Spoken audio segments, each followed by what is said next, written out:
Hello, friends. We know you're here to escape the chaos of the world and drift into a peaceful night. But tonight's stories are not just here to calm your mind. They're here to pull you into a deeper, darker place. Find your coziest spot. Close your eyes.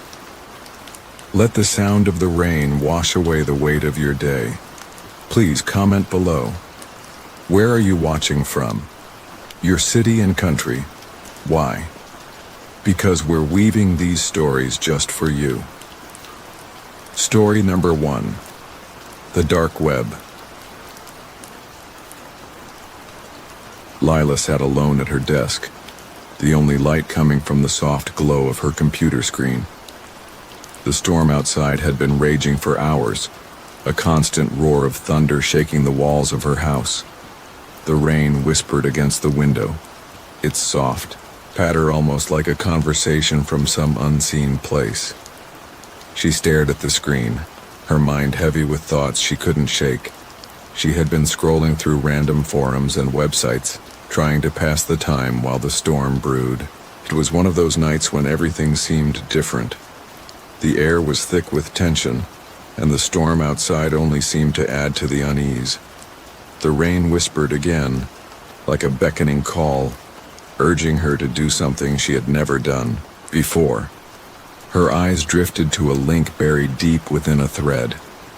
The words were simple. Explore the uncharted depths. There was no description, no hint at what lay beyond the click. Something inside her stirred, a mix of curiosity and something darker, a pull she couldn't resist. Lila hesitated for a moment, her fingers hovering over the mouse. It wasn't like her to click on random links, especially ones that seemed so out of place. But tonight, everything felt different. The rain outside seemed to grow louder, and, with it, the distant thunder rumbled as though the storm itself was warning her. But despite the fear gnawing at her, she clicked. The page that loaded was unlike anything she had ever seen. The background was pitch black, and the words on the screen flickered in and out of focus. Strange symbols seemed to dance across the screen, their shapes shifting with each passing second. Lila leaned in closer, her breath fogging up the glass of her monitor. She could feel a strange chill in the air, a shiver running down her spine. Message appeared, almost like it had materialized out of the darkness itself. You are being watched. Lila's heart skipped a beat. The storm outside had grown fiercer, the rain sounding louder now as if it were trying to drown out the whispers that filled the room. She looked around her, but the house was silent. The only sound, the relentless tapping of rain against the windows. She tried to push the creeping unease from her mind, but the words on the screen stayed with her. They were too real, too present. She scrolled down, her fingers trembling slightly. The screen flickered again, and another message appeared. The storm is coming. The shadows are awake. The words seemed to pulse with an eerie rhythm, matching the faint flickers of lightning outside. Lila sat back, her mind racing. Was this some kind of prank? A glitch in the system? But as she stared at the page, the symbols on the screen seemed to change, taking on a life of their own. The rain whispered again, louder now, like a voice calling her name. Suddenly, the screen shifted, and a new page appeared. This one was even darker than the last, and the words seemed to draw her in, each letter glowing faintly in the darkness. Do you dare to continue? The air in the room grew even colder, the chill seeping into her skin. The storm outside raged on, the distant thunder rolling like a warning. Lila's hand shook as she moved the mouse over the continue button. Something deep inside her urged her to stop, but the pull to continue was too strong. It was as If the storm itself had wrapped its icy fingers around her mind, guiding her forward. She clicked. The screen flickered once more, and for a split second, the image on the page changed. It was a silhouette, barely visible against the dark background, a shadow, shifting with the pulse of distant thunder. Lila's heart raced as she stared at the figure. Was it real? Was it a trick of the light? She couldn't tell. The shadow seemed to shift with each flash of lightning, its edges growing sharper, more defined. A sudden gust of wind rattled the window, and Lila jumped, her heart pounding in her chest. The rain outside grew even louder, now accompanied by the low growl of thunder. It was as if the storm itself was alive, moving with purpose. The whispers in the rain were almost deafening now, echoing in her ears, filling the room with a sense of dread. She glanced back at the screen. The shadow had changed. It was closer now, moving toward her, just out of sight. Lila swallowed hard, her fingers twitching over the mouse. She didn't want to continue, but something in her refused to stop. The storm outside seemed to egg her on, the rain whispering her name, the thunder urging her to face whatever was waiting in the darkness. The countdown on the screen began, each second ticking down slower than the last. The rain seemed to match the rhythm, its whispers now a constant hum in the background. Lila could feel her pulse quicken as the seconds slipped away. Finally, with a final flash of lightning, the screen went black. The storm outside stopped abruptly, leaving only the sound of rain in its wake. Lila sat frozen, staring at the blank screen in front of her. Her breath came in shallow gasps as she waited, her mind racing. What had just happened? Had she just made a terrible mistake? Then the shadow returned. It was no longer a faint shape on the screen. It was real, moving closer with every passing second. Lila could feel it, could sense its presence in the room with her. The air grew heavier, thicker, as the rain whispered once again. And in that moment, Lila realized that the storm wasn't over. It was just beginning. Lila sat frozen in her chair, her fingers hovering over the keyboard. The screen was black, and the only sound in the room was the steady tap-tap of rain against the window. The storm outside had not let up. In fact, it had grown stronger, the wind howling now, bending the trees in the yard. It was as if the world outside had become just as strange as the one on her screen. She had clicked continue, and everything had gone dark. The rain whispered outside, but inside it felt like something far worse was closing in. The shadow that had once pulsed with the thunder was now gone. The screen remained black, the words from the strange website nowhere to be found. But Lila couldn't shake the feeling that something was still there, waiting. The seconds ticked by. The quiet was unnerving. The storm outside was the only noise, and the whispers of the rain seemed louder than ever. Lila's breath came in shallow gasps as she stared at the screen, waiting for something, anything to happen. The weight in the air was unbearable, as if the storm had pulled the life out of the room. Suddenly, the screen flickered. Lila's heart jumped. The shadow appeared again, but this time it was different. It wasn't just a faint silhouette anymore, it had shape, form. It was unmistakable, a figure, tall and dark, standing at the center of the screen, as if the storm outside had shaped it with every flash of lightning. It stood there, unmoving, waiting. Lila's hands began to tremble. What was it? Was it just her imagination, or had something really just appeared on the screen? The storm outside intensified again. The rain hammered the windows harder, a constant percussion in the background. Lila's eyes never left the screen. She leaned forward, unable to look away. The figure seemed to be beckoning her closer, drawing her in with each passing moment. She could feel her heart pounding in her chest, each beat louder than the last. Then, slowly, a message appeared in the center of the screen.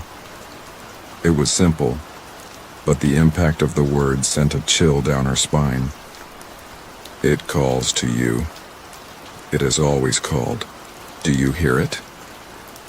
Lila blinked. Was this a message meant for her? She could almost hear it now, a distant whisper mingling with the sound of the rain. A voice, soft and chilling, like it was speaking. From a place deep inside her own mind, the rain whispered again, its voice growing louder. The thunder rumbled, a deep growl that shook the floor beneath her. Lila's eyes darted to the window. Outside, the storm had reached its peak, the sky flashing with brilliant bursts of lightning. For a moment, she thought she saw something moving outside the window, a shadow shifting at the corner of her vision. But when she looked again, it was gone. Her attention snapped back to the screen, where the figure had shifted, now closer to the foreground. It seemed to be waiting, its presence growing stronger with every passing second. The rain outside began to take on a new sound, different from before.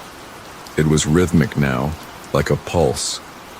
Thump, thump, thump, as though the storm itself was breathing, in time with her heartbeat.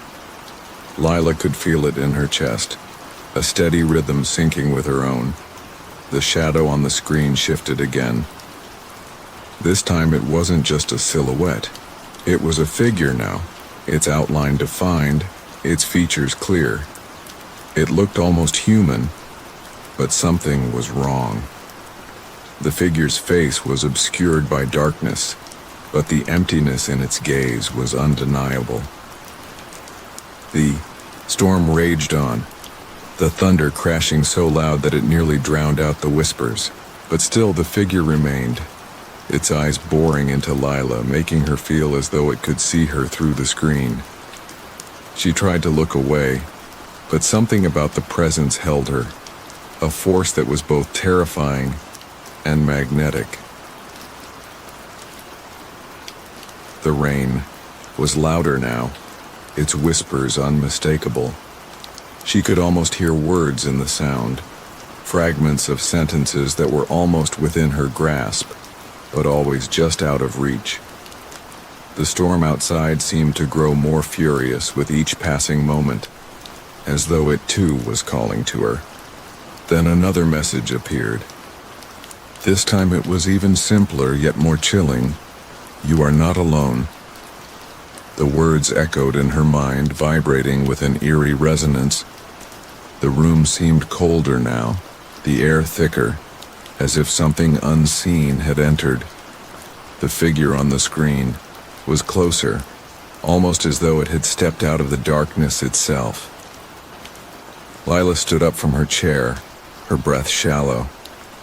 She had to get away from the screen. She could feel the pressure building in her chest, the need to escape overwhelming her. But the storm outside, the sound of the rain and the whispering figure on the screen held her in place. Her phone buzzed. The sudden noise broke through the tension, and for a moment, Lila felt her mind snap back to reality. She grabbed the phone, her hands still shaking, and checked the notification. It was from an unknown number. You shouldn't have clicked. The words were simple, yet they made her blood run cold. How did they know? How could anyone have known? Lila's pulse raced as she dropped the phone onto the desk, her gaze snapping back to the screen. The figure had moved again. It was no longer just on the screen, it was in the room. A shadow pulsating with the rhythm of the storm, flickering in the corner of her vision. The rain whispered once more, louder than ever. The thunder rumbled deep within the earth, a constant reminder that something terrible was drawing near. Lila stepped back, her mind spiraling. What had she done? She should never have clicked. She should never have followed the trail that led her here. But it was too late now. The storm outside wasn't the only thing growing stronger. The figure on the screen was real, and it was calling for her. The storm had become something more now. It wasn't just the sound of rain or the rumble of thunder. There was an ominous weight in the air, as if the world itself had shifted. Lila sat at her desk, her eyes fixed on the black screen before her. The figure had moved again. It was no longer confined to the screen. Now it hovered at the edge of her room, just out of sight, like a shadow that refused to be seen. The whispers of the rain grew louder, almost deafening. The rhythmic tapping against the window sounded different now, more urgent, more insistent. It was as if the storm was speaking, trying to tell her something. The thunder that followed was not just a distant rumble. It was a growl, low and threatening, shaking the floor beneath her. Every flash of lightning seemed to make the room flicker with the same eerie glow as the screen. Lila's heart pounded in her chest, each beat echoing in the stillness of the room. She glanced at the phone on her desk, the message still fresh in her mind. You shouldn't have clicked. The words had been simple, yet the weight they carried was suffocating. It was as if the storm itself had recognized her mistake, punishing her for daring to explore the depths of the dark web. The figure on the screen shifted again, growing larger with each passing second. This time, it wasn't just a shadow. The dark silhouette seemed to stretch and pulse with the storm, as though the rain itself had brought it to life.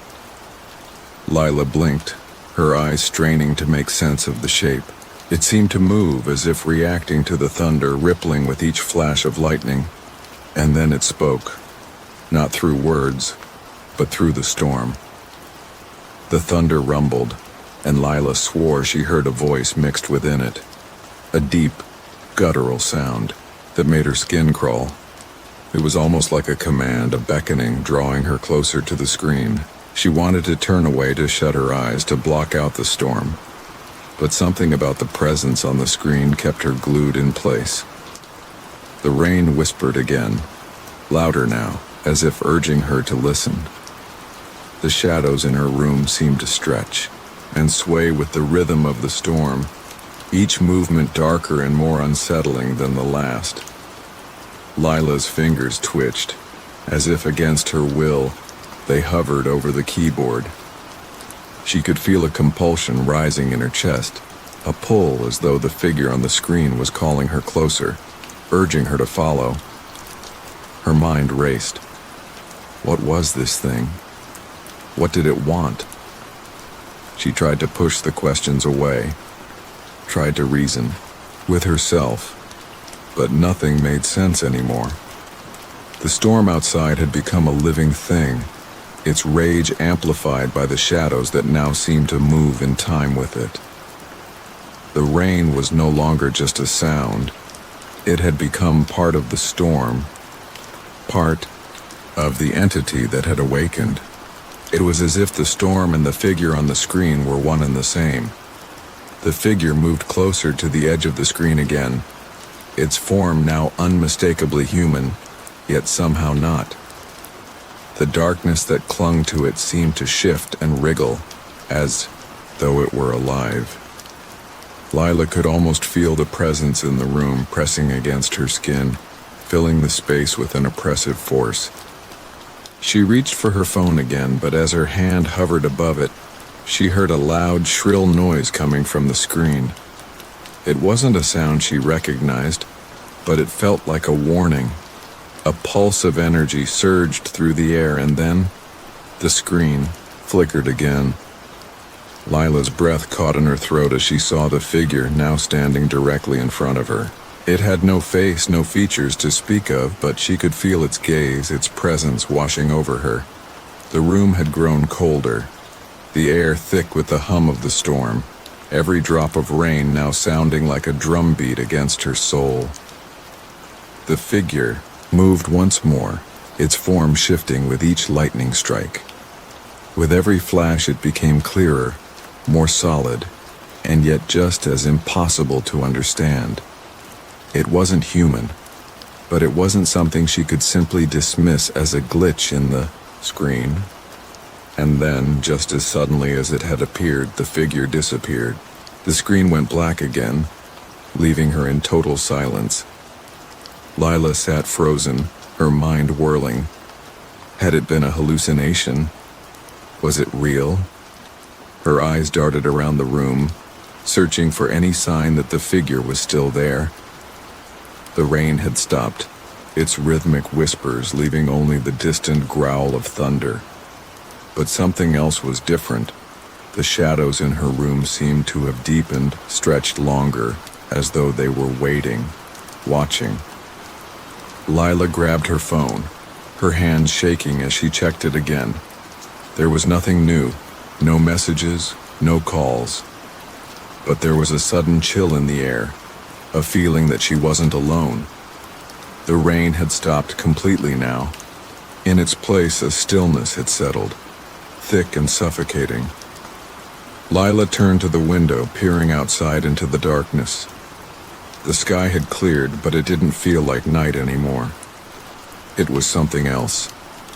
The world outside felt wrong, as though it had been twisted by the storm that had just passed.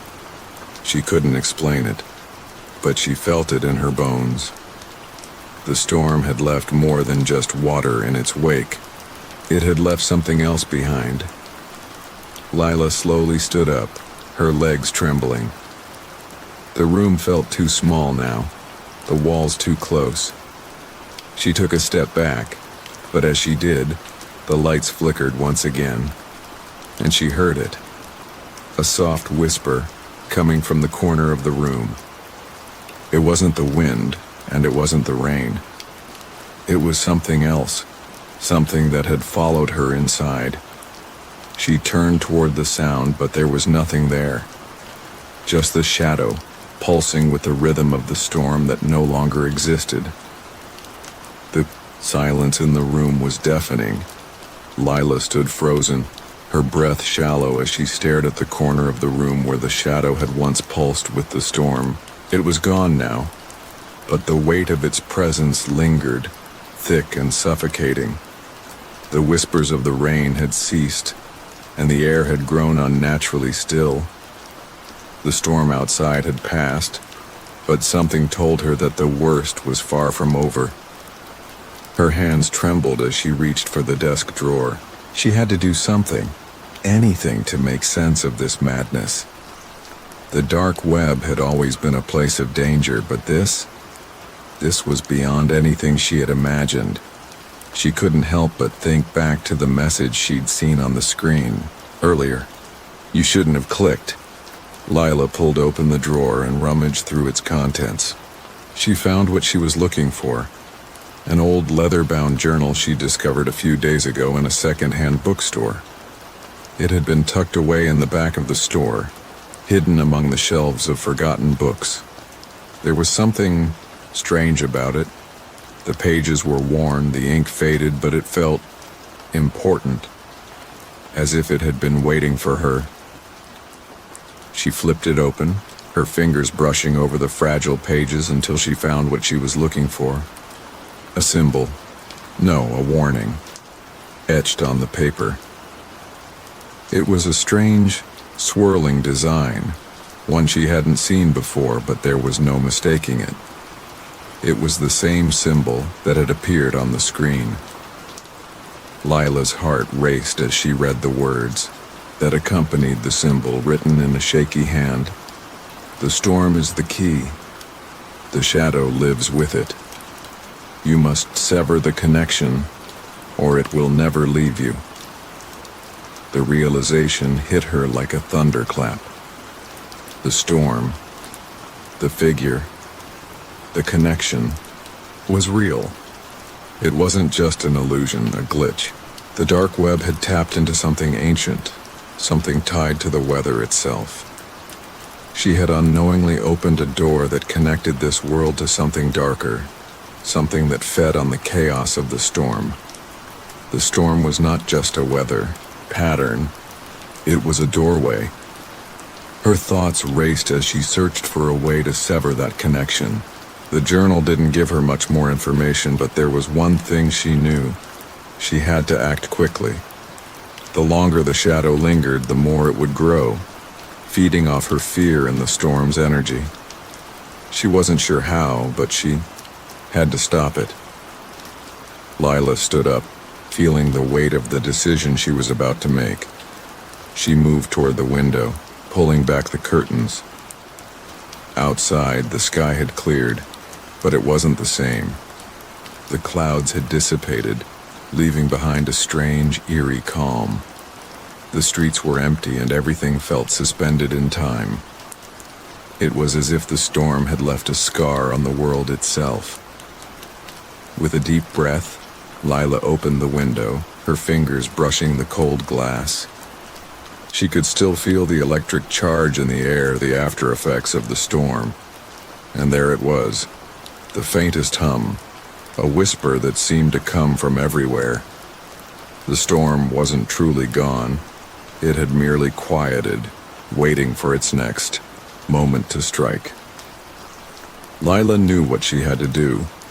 She didn't understand why it worked or how it worked, but she'd seen enough to know that the storm's power was tied to the symbol in the journal. And the only way to sever that connection was to confront it head-on. Without thinking, she grabbed the journal and held it up to the sky, the symbol facing outward. The rain began to fall again, but it wasn't the same as before. This time, the raindrops felt different, heavier, more purposeful. The thunder rumbled in the distance, but it was quieter, as if it was listening, waiting. The shadow appeared again, but this time, it wasn't as solid, not as powerful. It flickered, wavering as if struggling against an invisible force. Lila's heart raced, but she held her ground. She could feel the connection weakening, the storm's grip loosening. The shadow's movements became jerky, disjointed like a puppet with its strings cut. With a final, forceful surge, Lila closed the journal, sealing the symbol inside. The storm erupted once more, a final roar of defiance, but then it began to fade. The thunder receded, the wind quieted, and the rain softened into a gentle patter against the window. The shadow, too, disappeared, leaving nothing but a lingering sense of unease. Lila stood there for a moment, her breath catching in her throat. It was over. The storm was gone, and so was the shadow. But she knew deep down that it hadn't been a dream.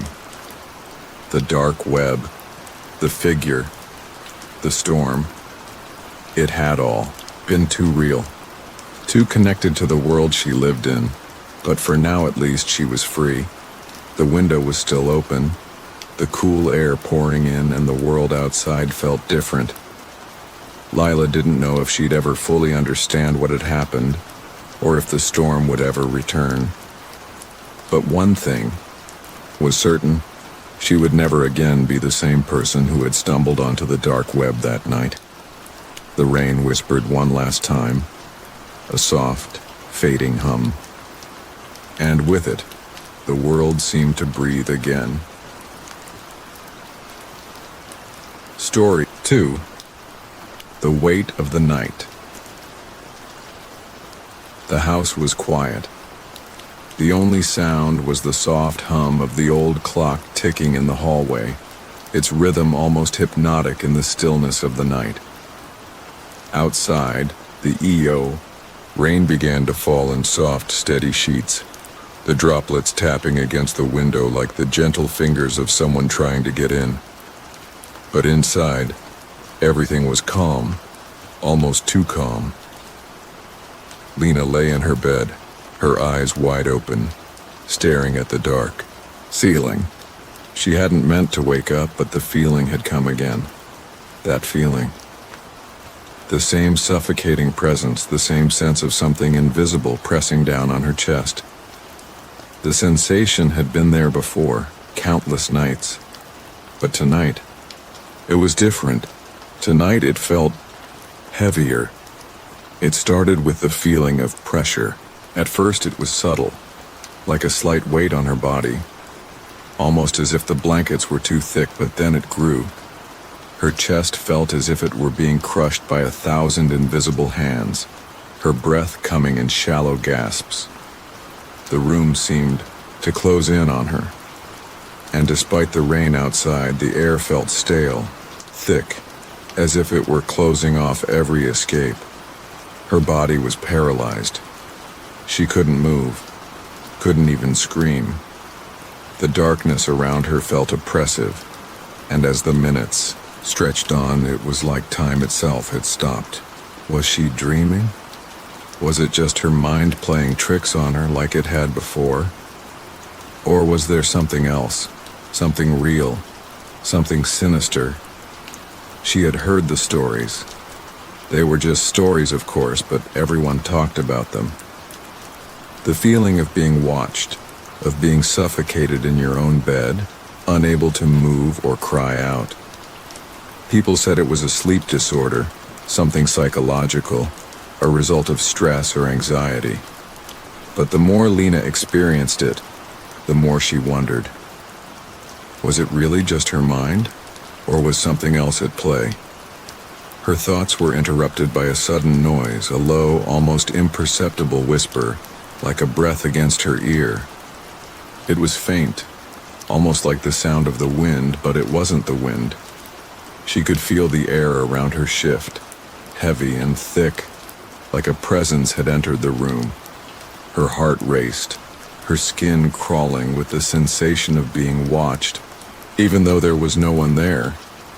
It's just a trick of the mind, Lena told herself. It's just stress, that's all. But even as she whispered those words, she couldn't shake the feeling. Her eyes darted around the room, but there was nothing. The shadows were still and unmoving, the room empty, save for the soft ticking of the clock. Still, she couldn't shake the sense that something was there, standing just beyond her sight, watching her with unseen eyes. The rain outside picked up, the sound growing louder as the wind howled through the trees. With every gust, the branches outside scraped against the window, making the room feel even more suffocating. Lena's breathing quickened, her chest tightening further. The weight was becoming unbearable. It's all in my head, she tried to convince herself, but the thought felt hollow. Suddenly, the air grew colder. Lena shivered as the temperature seemed to drop, despite the blankets covering her. Her breath misted in front of her face, and she could feel the cold seeping into her bones. This wasn't normal. None of this was normal. She closed her eyes tightly, trying to will herself back to sleep, but the sensation of pressure only grew stronger. Then, the whisper came again, louder this time, clearer. It was not the wind, not her imagination. It was a voice, low, guttural, and unmistakably there. Her heart stopped. She could hear it, the voice, as though it was right next to her. And then she felt it, a cold breath against her cheek, a chill that sank deep into her skin, a presence. Something, or someone, was in the room with her. Was it an entity? Was it a ghost? A spirit from another world coming to claim her? Or was it, as the doctors had suggested, simply a manifestation of stress and fear, her mind playing cruel tricks on her? Lena squeezed her eyes shut, willing herself to move, to scream, to to run, but the weight on her chest kept her frozen. Her body was paralyzed, her muscles refusing to obey her commands.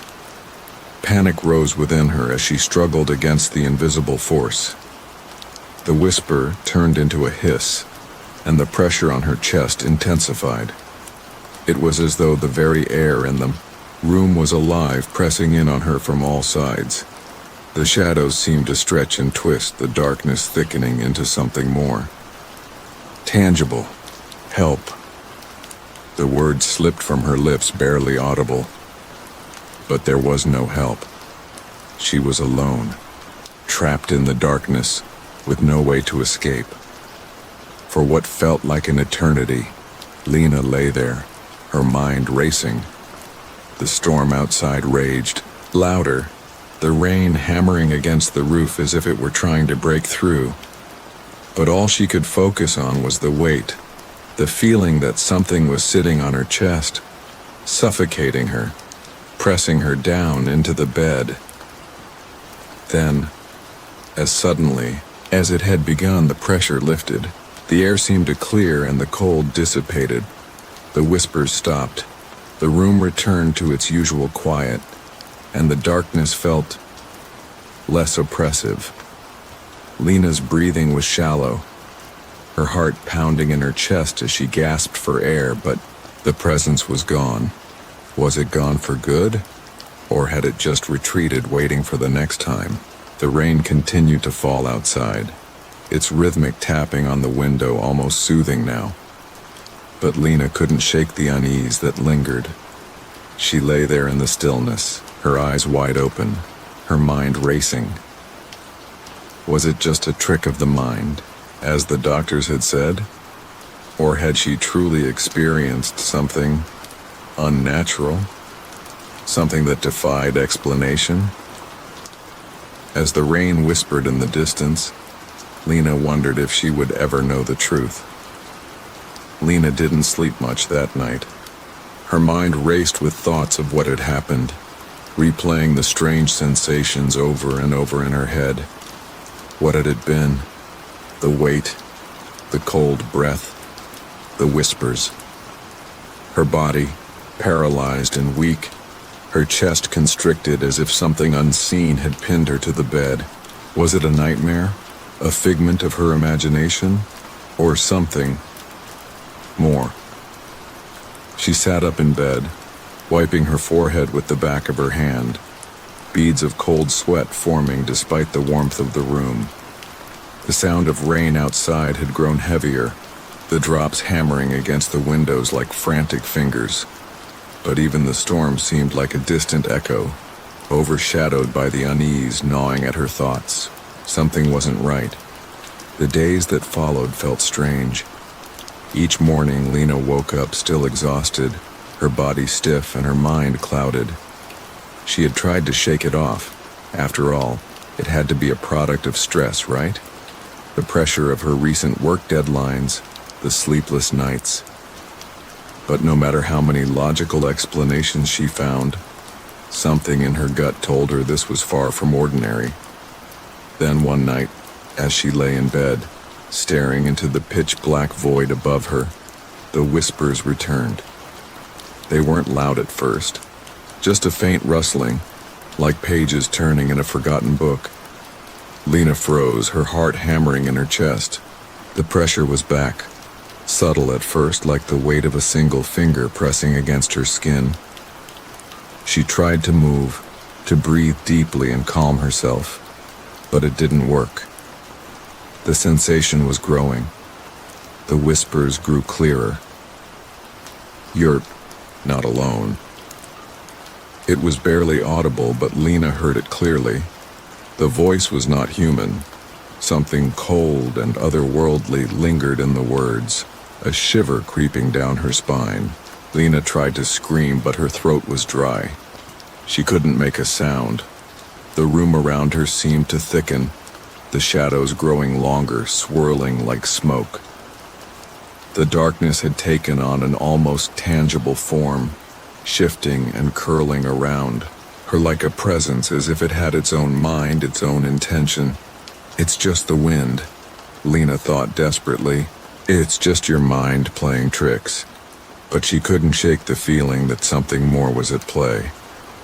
Her body trembled as she tried to move, but she was again paralyzed, as if her own limbs had betrayed her.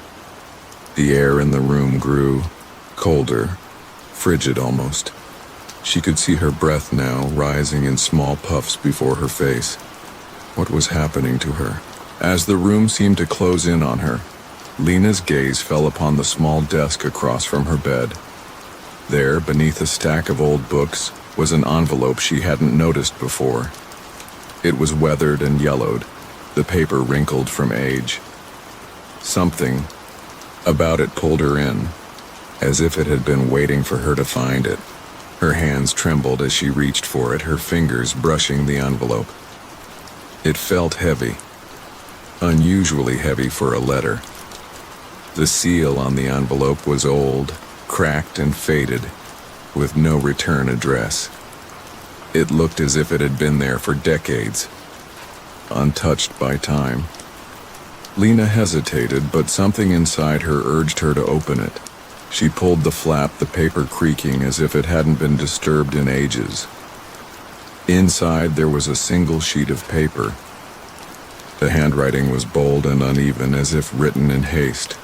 Lena's eyes darted over the words. When the wait comes, you'll know it's time. The storm is your signal. You are not alone. Lena's heart skipped a beat. She had never seen this letter before. But the words sent a shiver down her spine. The wait. The storm. It was like whoever wrote this knew exactly what had been happening to her. She couldn't breathe. Was this some sort of prank? A cruel joke? Or was there something more? The letter felt wrong, and yet it seemed to confirm her worst fears. She stared at the paper, her mind racing. Who had written this? And why? The rain outside began to pick up once more, louder this time, as if in response to her confusion. The wind howled, rattling the windows as if trying to break through. The storm was intensifying, and the feeling of something being with her grew stronger. As Lena sat there holding the letter in her trembling hands, she thought back to the whispers, the cold breath, the shadows moving on their own. Was this all connected? Was it a sign? Was she being watched by something, someone? The feeling of dread surged once again. She couldn't stay in this house. The letter, the storm, the pressure, it was all too much. She had to get out. She had to find answers. But even as she stood up, determined to leave, a cold chill swept over her. The door to her bedroom, which had been closed, now creaked open slowly. She froze. The shadows in the room seemed to stretch, twisting and pulsing with the rhythm of the storm. Lena didn't move. There, standing in the doorway, was a figure, silhouetted by the flashes of lightning that lit up the sky. It was tall, its outline blurred by the darkness. She couldn't see its face, but she could feel its presence. It was not a person, not anymore. The figure seemed to pulse with the thunder, its form shifting like smoke. She tried to scream, tried to run. But the pressure returned, this time with an overwhelming force. The weight pressed down on her once again, suffocating, paralyzing. Her body refused to obey, and then, as if in answer to her silent scream, the figure took a step forward. The figure in the doorway didn't move at first. It stood there, silently, as the storm outside raged louder. Lena's breath caught in her throat. The weight in the room felt unbearable, as though the very air was thickening with an invisible presence. She tried to take a step back, but her legs refused to cooperate. The sensation of being pinned to the bed, the pressure on her chest, it was all happening again. No, not again. The shadowed figure seemed to inhale the darkness around it, feeding on the terror that rose in Lena's chest. Suddenly, the figure shifted. It took a step forward, its outline still indistinct, flickering with the lightning. The shadows in the room bent unnaturally, as if the darkness itself was alive, molding itself to its presence. The air turned ice cold, and Lena could see her breath swirling like smoke in the frozen stillness of the room. This is real, Lena thought, barely able to breathe. It's real. The figure's form grew clearer, revealing a tall silhouette, but it was not human. The edges of its form seemed to stretch and contract like liquid shadow, moving in a way that defied logic. The storm outside began to synchronize with its movement, the thunder growing louder as if the sky itself was reacting to its presence. Lena's pulse raced. She had to move. She had to escape. Her hands trembled as she reached for her phone on the nightstand, but it felt so far away. The figure was closer now, its presence like a weight pressing down on her chest. Its shape, though not fully defined, radiated a coldness that made her skin crawl. It was as if the room itself had turned against her. What do you want? Her mind screamed. What are you?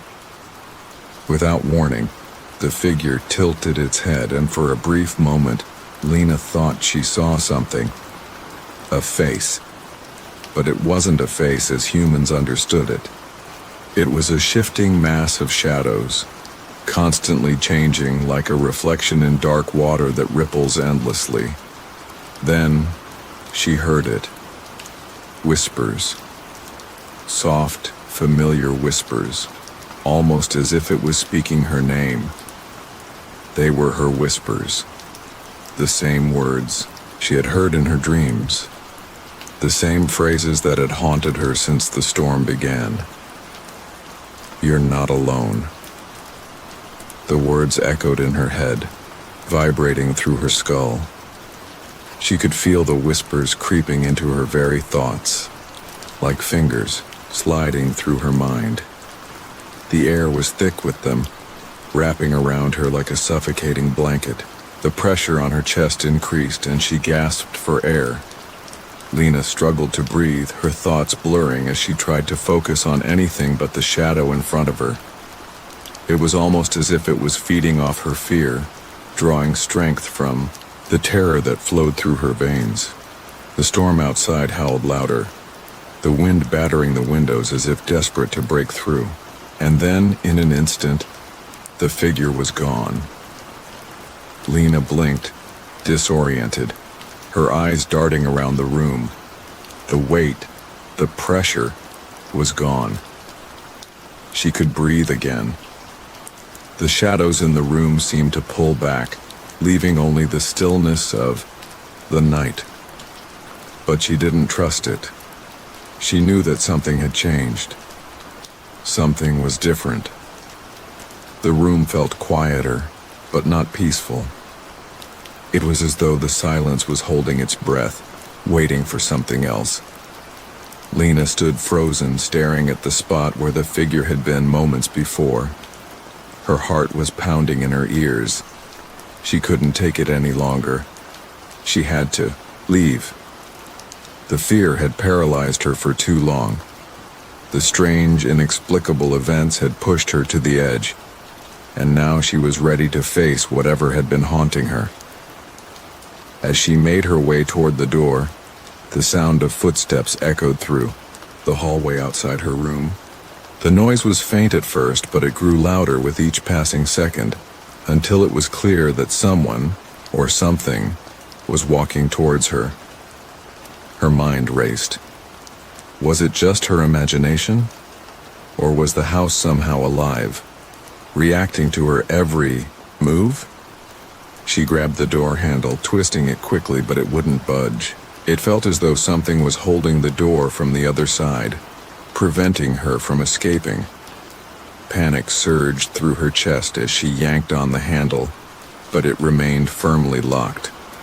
"Lena."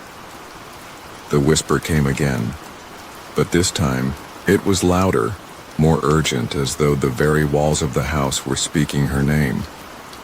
The sound of footsteps grew closer, and the pressure in the room began to build once more. Lena could feel the familiar weight returning, pressing down on her chest, making it hard to breathe. She turned back toward the room, her eyes darting to the window. The rain had stopped, but the sky was dark, shrouded in an unnatural stillness. The air was thick, and the shadows seemed to move on their own, stretching toward her like fingers reaching out to grab her. "This isn't just a storm," Lena thought, her thoughts racing. "This is something else. Something that knows me. Something that's been waiting." And then, as if in answer to her fear, the figure appeared again, this time closer, standing just outside the room, its form more defined. The shifting shadows twisted and warped, and Lena could feel the coldness radiating from it. But there was something different this time. The figure wasn't just standing there. It was moving, slowly, deliberately. As it stepped forward, the shadows in the room recoiled, pulling back into the corners as if trying to escape. The figure's movements were almost human, but there was something fundamentally wrong with the way it moved. It was as if it was trying to imitate humanity, but could never quite get it right. Lena's blood ran cold as it approached, its shadow falling over her. The whispers filled the room once more, louder now, almost deafening. "You've called it," they said. "It's here because of you." It's not a dream, Lena thought, her heart pounding. It's real. Lena's breath was shallow, her chest tightening as the figure stepped closer. It was as though the room had stopped existing. Her surroundings, the walls, the door, all melted away, leaving only the ever-present weight of the shadow. The whispers grew louder, more insistent. She could almost hear them in the very marrow of her bones, their cold fingers creeping into her thoughts. "You called it. It's your fault." The room had gone completely still. The rain had stopped. The thunder ceased, leaving an eerie silence that felt almost suffocating. The only sound now was the distant ticking of the clock on the wall, its rhythmic beat sounding unnaturally loud in the quiet. Lena's heart raced in her chest, her mind whirling with possibilities. The figure was close now, standing just beyond her reach, yet she couldn't move. The pressure in her chest was almost unbearable. She could feel her body betraying her, every muscle frozen, her arms heavy and unresponsive. The shadow loomed in front of her, its form shifting and pulsing as though the very air around it bent and writhed with unnatural energy. She felt it then, a pulse, something electric in the air, faint but undeniable. It started at the tips of her fingers and spread through her limbs. It wasn't the pressure of fear. It was something else, something that vibrated through the room, through her very soul. The whispers faded for a moment. The silence stretched on, as though the room itself were holding its breath. Then through the stillness a voice broke through, the voice of the storm, the voice of the very house itself. "You're not supposed to be here." Lena flinched, her eyes widening. It wasn't the whisper of the figure. It was a deep, resonating voice that came from every corner of the room. It wasn't human. It was ancient, older than the house itself. And for the first time, Lena understood. The house wasn't just a building. It was alive in its own twisted way. And it had been waiting for her. The figure, the shadow, wasn't just a manifestation of her fear. It was part of the house, a guardian of sorts. a manifestation of the house's spirit, its malevolent consciousness. It was there to protect something, to protect itself. The storm outside hadn't been a natural occurrence. It was the house, feeding on the energy of the storm, drawing from the power of the lightning and rain to become stronger. The figure had appeared to Lena because she had been vulnerable, because she had been desperate enough to give in to the weight of fear. But the key to stopping it, she realized, was to understand it, to face it head on without fear.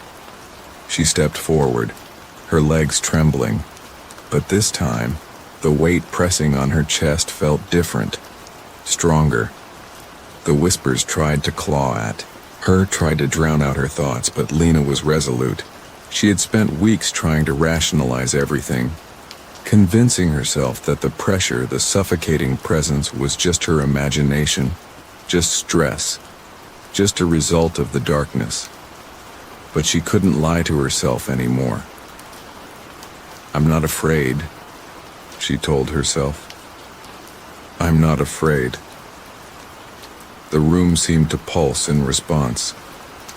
The figure in front of her shifted, its movements growing erratic, almost desperate. It seemed to recoil from her defiance. The shadow flickered in and out, its form becoming less defined with every passing second.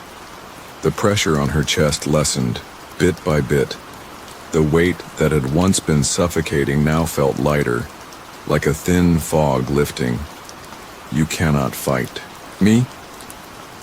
The voice of the house said again, but this time it was weaker. It was uncertain. It didn't understand. "You are mine." Lena shook her head, her mind clearer than it had been in days.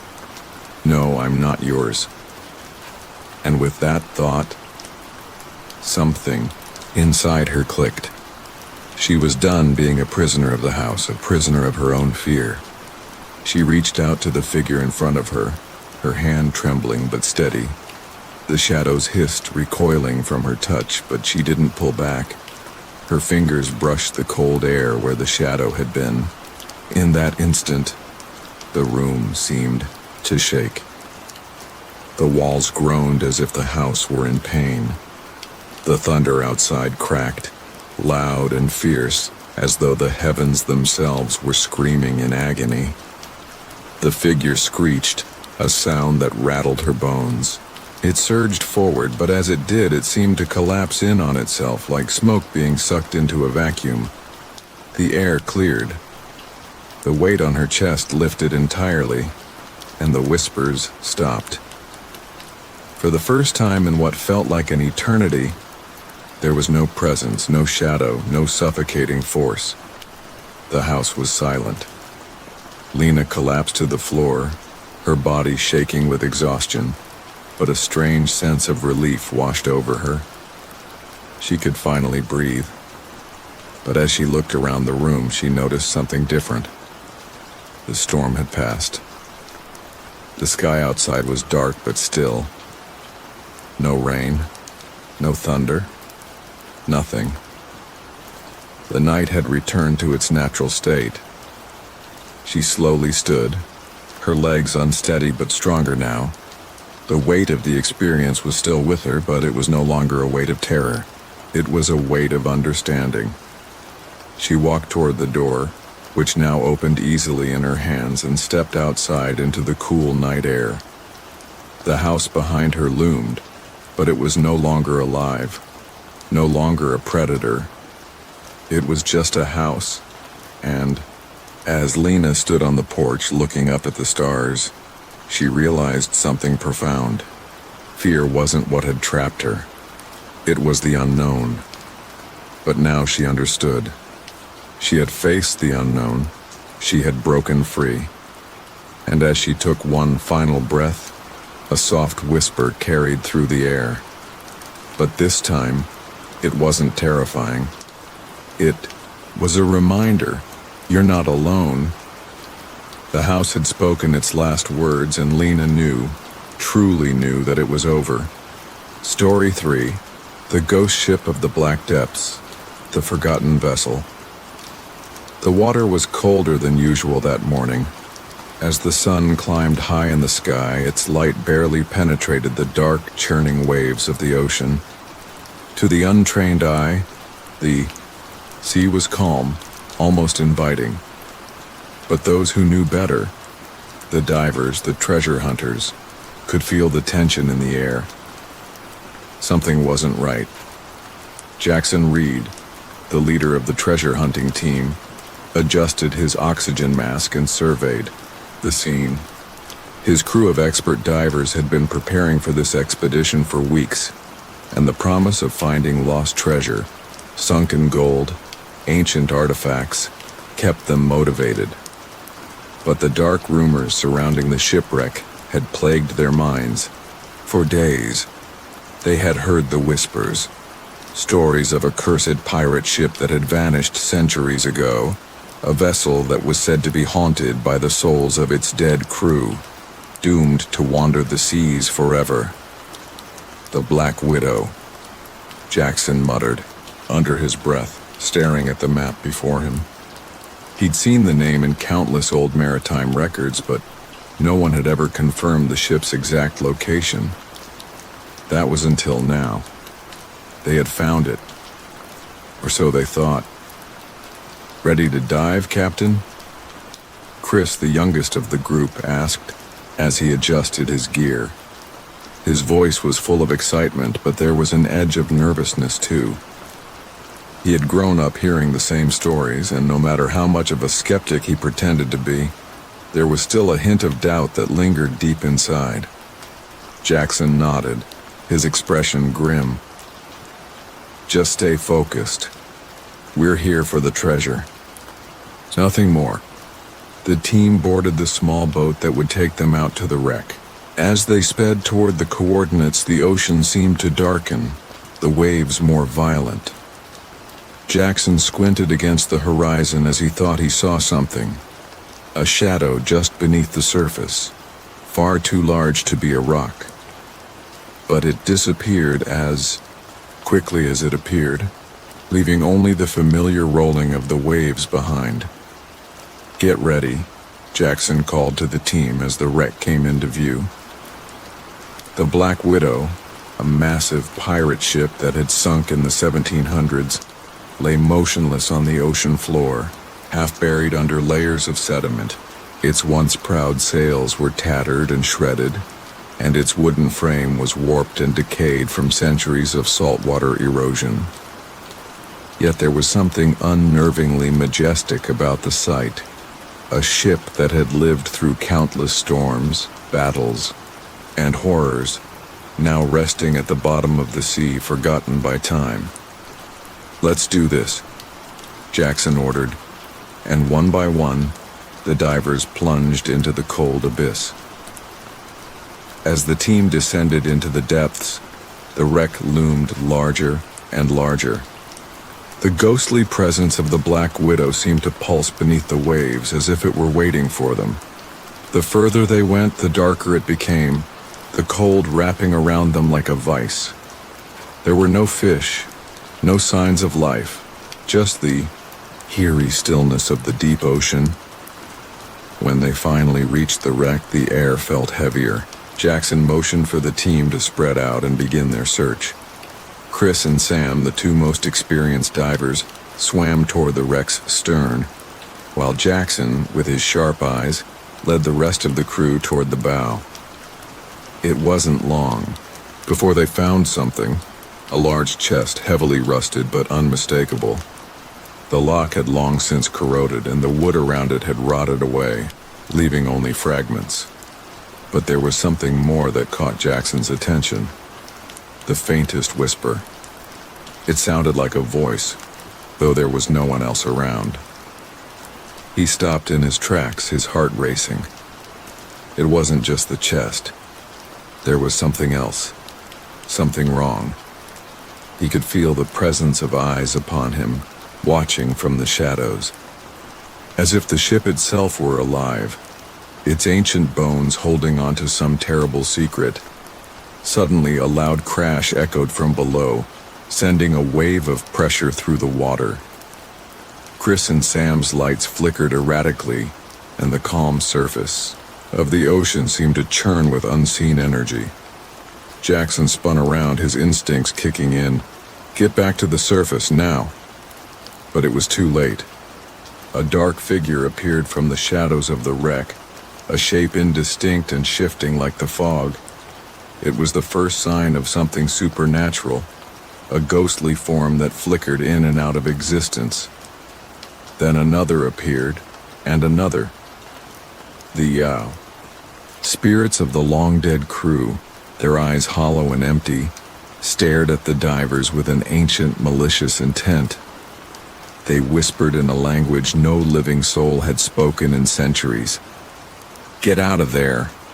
Jackson screamed, his voice muffled through the helmet. But the words were lost in the growing chaos. The spirits swirled around them like a storm, moving faster and faster, surrounding the team with a terrible, suffocating pressure. And then, from the black depths, came something far worse. A school of sharks appeared, their eyes glowing an unnatural yellow as if they were being controlled by the spirits. They circled the divers, their movements precise and terrifying, as if they were no longer wild creatures but tools of vengeance. Jackson's heart pounded in his chest as he fought to maintain control, his body frozen in the icy grip of fear. "Move! Move!" Jackson yelled, but it was too late. The first shark lunged at Chris, its teeth sinking into his leg with a sickening crunch. Chris screamed, his voice muffled by his suit's comm system, but the spirit's whispers drowned out all sound. The sharks tore into him like they were possessed, driven by an unseen force. Jackson could only watch in horror as the shadows of the dead crew hovered over the scene, the spirits laughing in low, guttural tones. The sharks, their jaws snapping, were under the control of something far worse than instinct. Desperately, Jackson turned toward the surface, signaling to the remaining divers to follow him. But as he swam, the pressure around them intensified. The spirits were closing in, blocking their path, and every movement felt as though the ocean itself were holding them back. Suddenly, the darkness seemed to reach out and grab him, long, cold fingers of shadow wrapping around his arm, pulling him down. Jackson gasped for breath, struggling against the grip, but it was no use. The spirit had him in its grasp. Before he could react, the water around him turned black with ink. Sharks swarmed, the spirit screamed, and the Black Widow revealed its true nature. This wasn't a shipwreck. It was a graveyard, a dark prison for the souls of its cursed crew, and it would take anyone foolish enough to disturb it. As Jackson's vision blurred, the last thing he heard was the whisper of the spirits, their voices chilling and malevolent. "You should have never come." The cold depths of the ocean seemed endless, stretching into darkness as the divers attempted to escape the horrors of the shipwreck. Jackson's heart raced as he led the team, his breath coming in short, desperate gasps. He glanced behind him, expecting to see the ocean clear, but the shadows of the Black Widow followed them like a dark cloud, always lurking, never far behind. The spirits of the dead were no longer a mere haunting presence. They had become real, tangible entities in the water, their forms flickering and shifting with the ever-moving currents.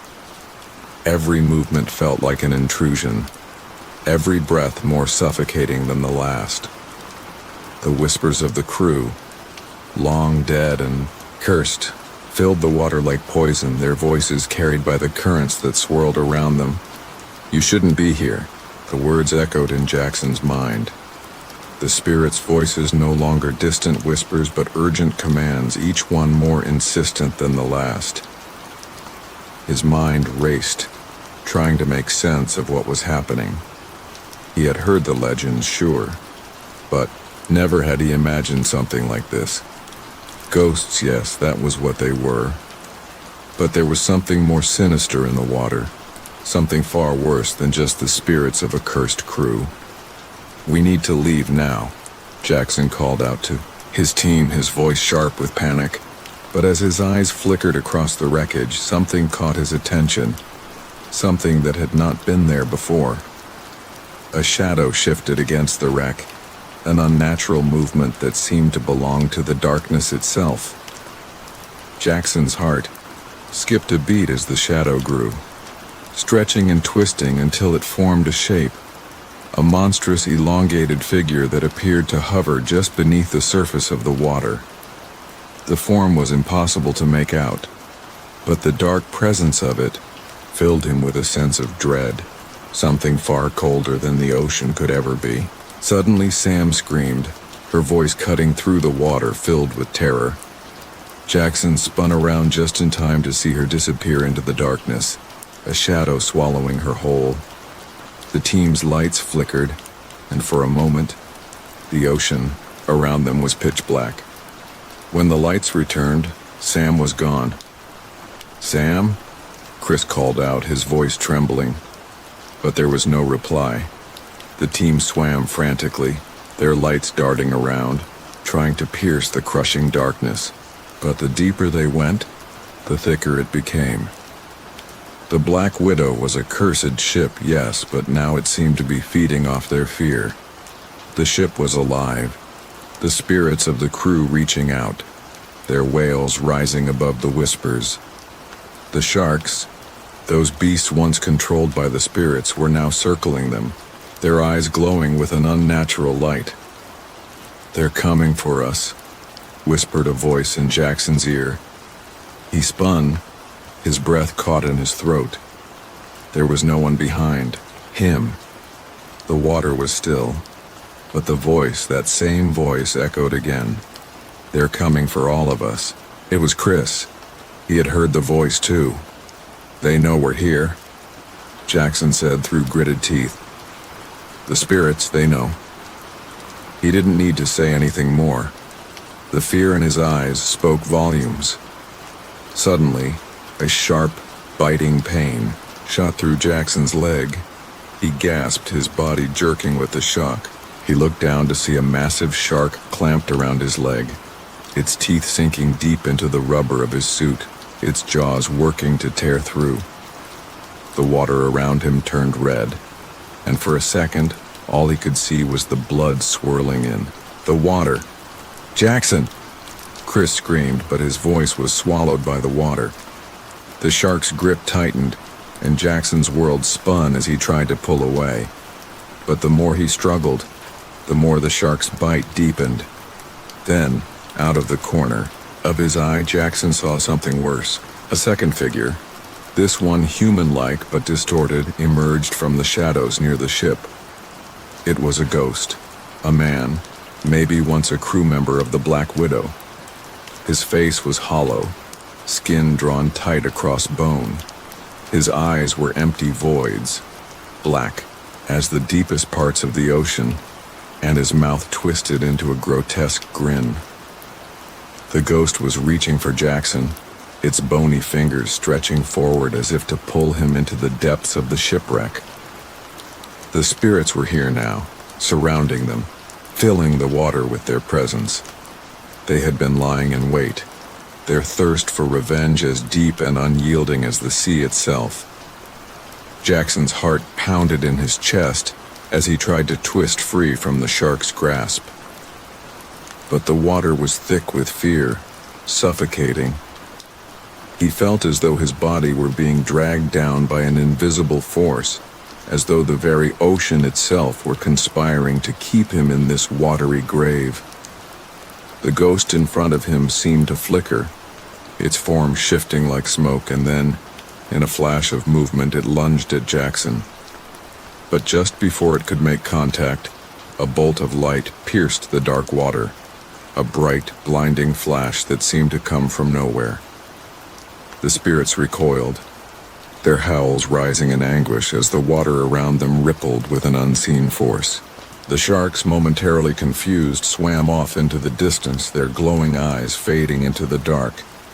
The spirits seemed to retreat, their forms disintegrating in the light. But Jackson couldn't breathe easy. Not yet. "Keep moving," he shouted, but his voice barely made it past his lips. He pulled his leg free from the shark's grip and motioned for the others to swim toward the surface.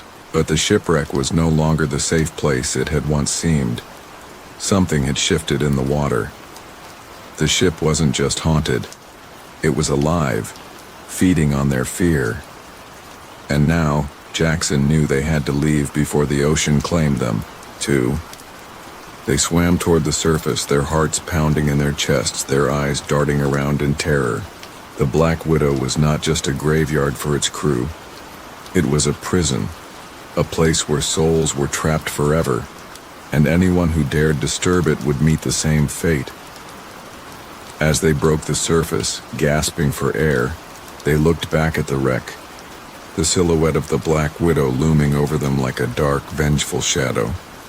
But it wasn't over. Not yet. The ocean was silent again. Not in the peaceful, rhythmic way that waves should be, but in a way that felt unnatural.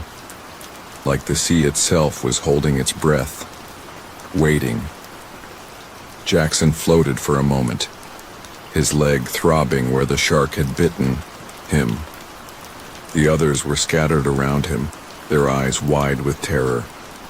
Chris clutched his flashlight like a lifeline, its beam slicing through the murky darkness. Tessa hovered nearby, her breaths coming in ragged gasps, her body stiff with fear. The Black Widow loomed below them, its massive frame nothing more than a shadow against the abyss. But something was changing. The water felt heavier.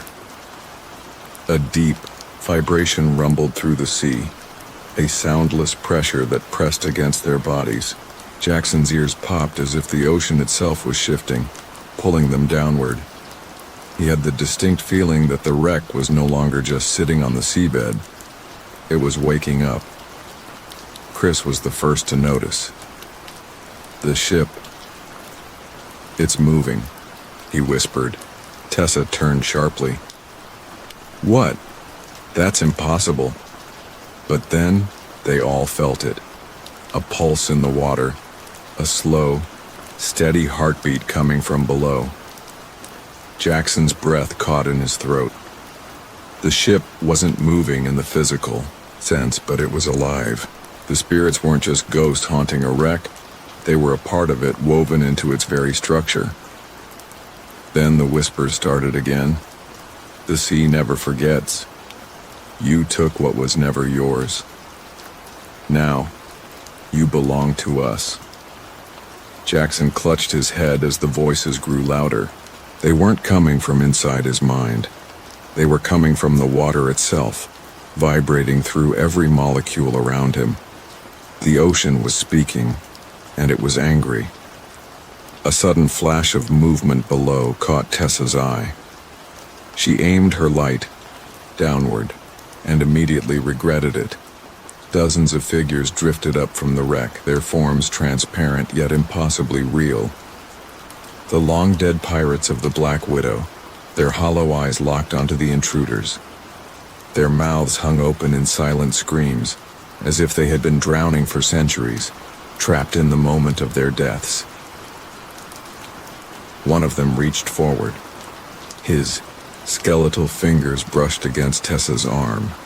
She gasped, jerking back, but the touch left a freezing sensation that burned into her wetsuit like acid. Chris grabbed her. "We have to go." But it was too late. The water around them thickened, turning from a clear blue to an inky blackness. It was as if the ocean itself was turning against them, swallowing them whole. The spirits of the Black Widow were no longer just chasing them. They were pulling them into their world. Jackson struggled to move, but the water felt like tar, wrapping around his limbs, dragging him downward. He kicked hard, trying to reach the surface, but with each stroke, the shipwreck below grew closer instead. Panic clawed at his chest. "I'm sinking." Then he saw them, the sharks. Not just one or two this time, but a swarm. Dozens of them circling the wreck in an unnatural formation, their eyes glowing with a dim, eerie light. The spirits were controlling them, bending the creatures to their will. Jackson watched in horror as one of the sharks darted toward Chris. "Chris, move!" Chris barely had time to react before the shark lunged. He twisted, narrowly avoiding its massive jaws, but another one followed, its sleek body cutting through the black water like a missile. Tessa screamed. The sharks weren't hunting. They were herding them, forcing them toward the ship. Jackson's lungs burned. He turned to his team, eyes wild. "We can't keep fighting them, we have to break free." "But how?" Chris shouted. Jackson scanned the wreck, his mind racing. The ship was alive. It was feeding on them, pulling them deeper, keeping them trapped. If they didn't sever its connection to the spirits, they'd never escape. Then, he remembered the legend, the captain's curse.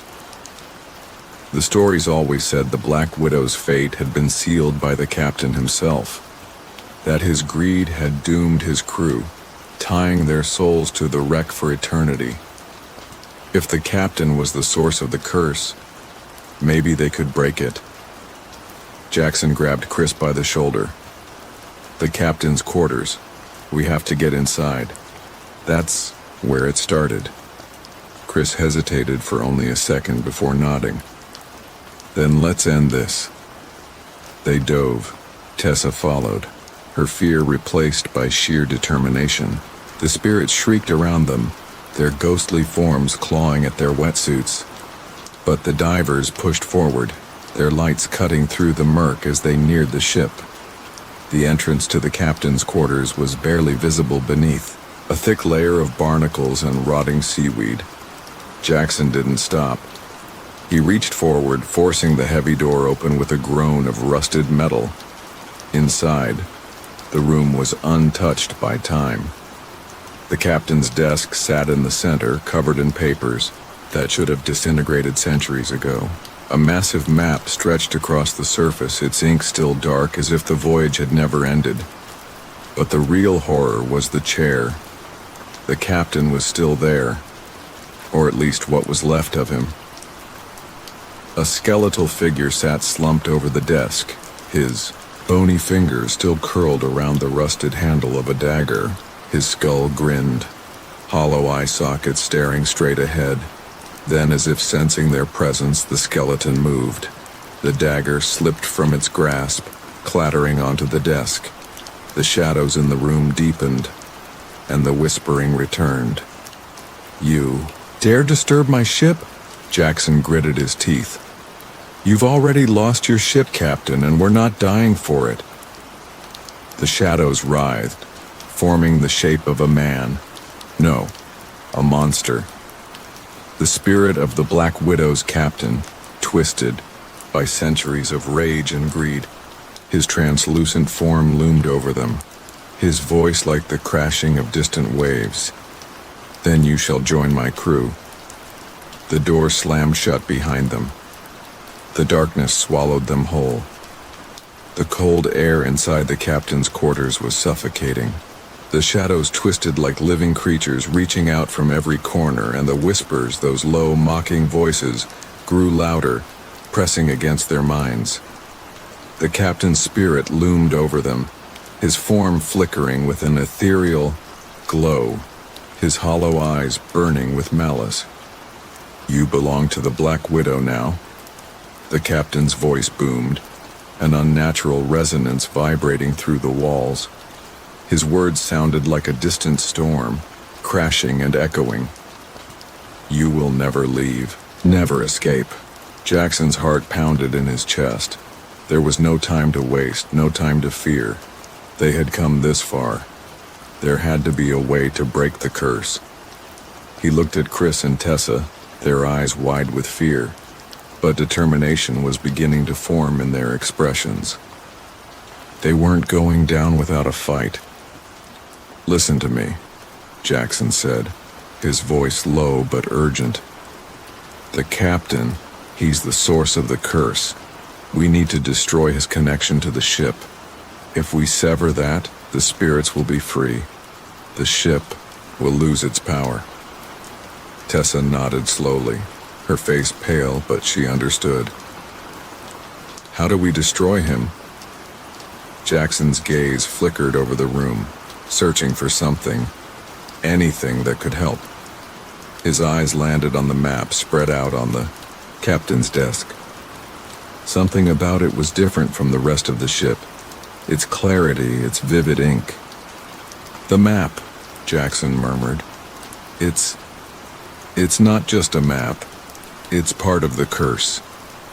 Tessa stepped closer to the desk, her hand hovering over the map as if sensing its power. The map showed the routes the Black Widow had sailed, marking the places where it had looted and pillaged. But there, at the center of the map, was an intricate symbol, a symbol Jackson had seen before in the legends. The sigil of the sea, he whispered. It's the anchor.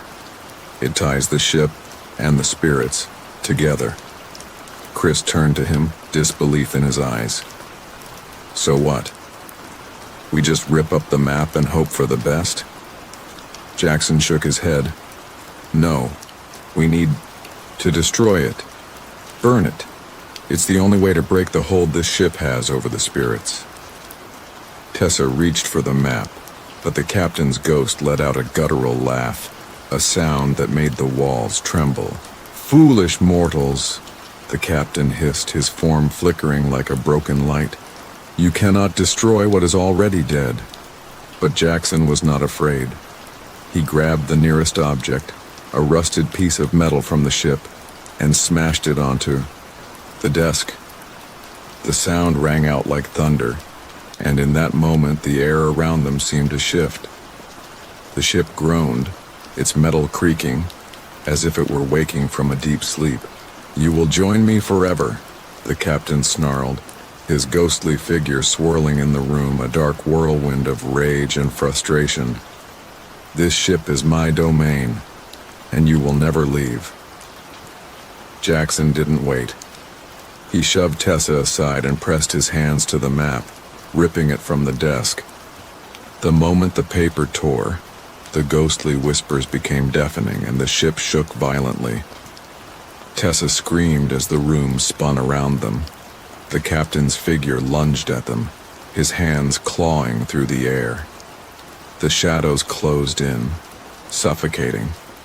It felt as though the very walls of the ship were alive, trying to pull them into the depths of the ocean. Chris grabbed a flare from his belt and ignited it, hurling it into the dark corner where the captain stood. The flare illuminated the room in a burst of brilliant red and white. For a moment, the captain screamed, his voice echoing in a way that felt like the very ocean had opened up to swallow them whole. The flames from the flare danced around the map, and suddenly, the ship let out a deafening groan. The floor beneath them shook, and the spirits screamed as they began to disintegrate, their forms burning away in the firelight. The captain's ghost writhed, his angry howls mixing with the roaring of the ocean outside. But Jackson wasn't done. With all his strength, he threw the torn map into the flare's flames. As the paper caught fire, the ship began to collapse.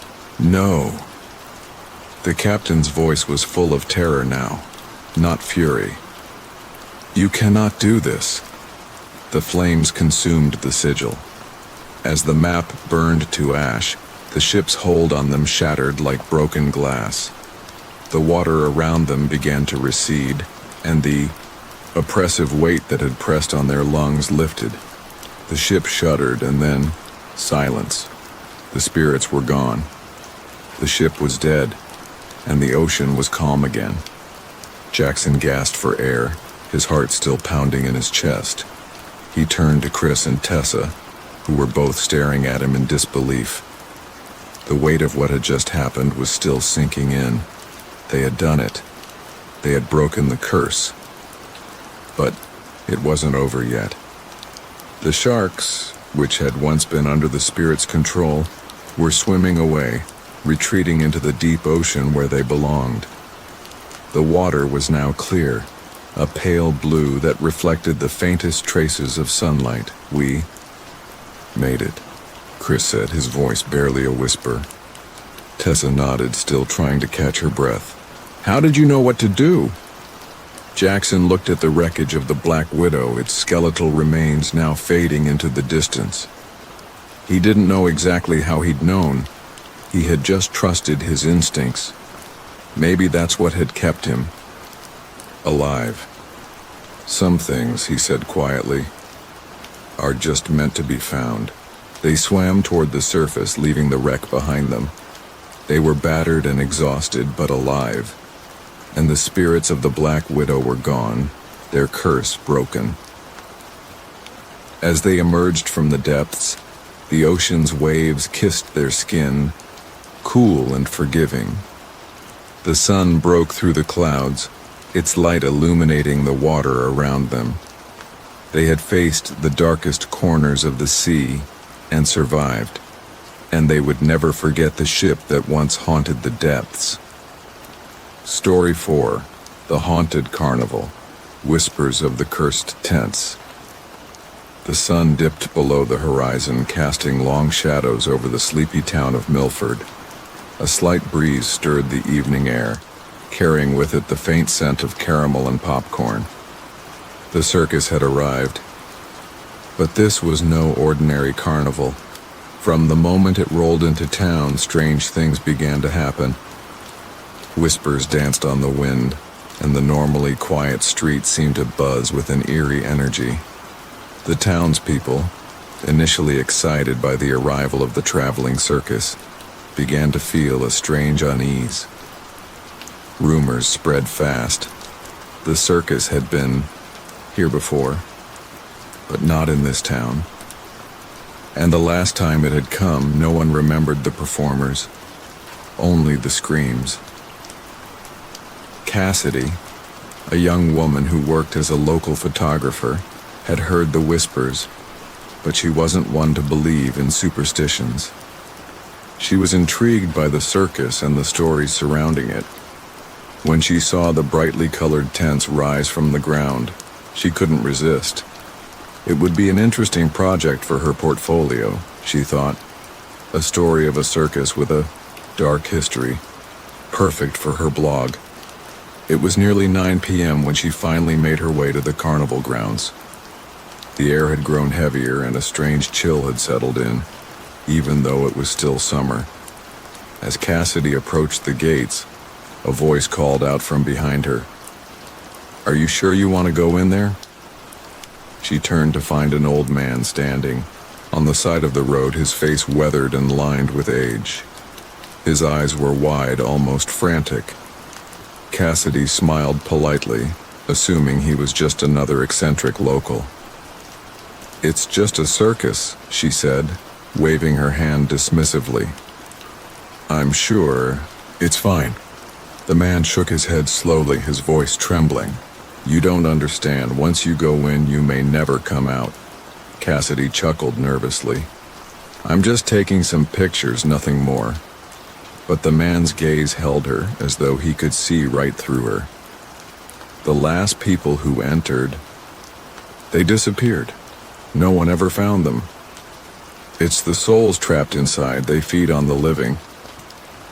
Cassidy felt a shiver crawl up her spine, but she refused to let fear control her. "Thanks for the warning," she said, turning her back to him and walking through the gates. The carnival was unlike anything she had ever seen. The lights flickered in strange patterns, casting an unnatural glow over the tents. The sounds of laughter and carnival music, usually full of joy, now felt distorted, hollow, as though they came from some distant, forgotten time. The air inside the grounds felt thick, almost oppressive. It wasn't the usual scent of popcorn and cotton candy that greeted her. It was something colder, heavier. The smell of decay.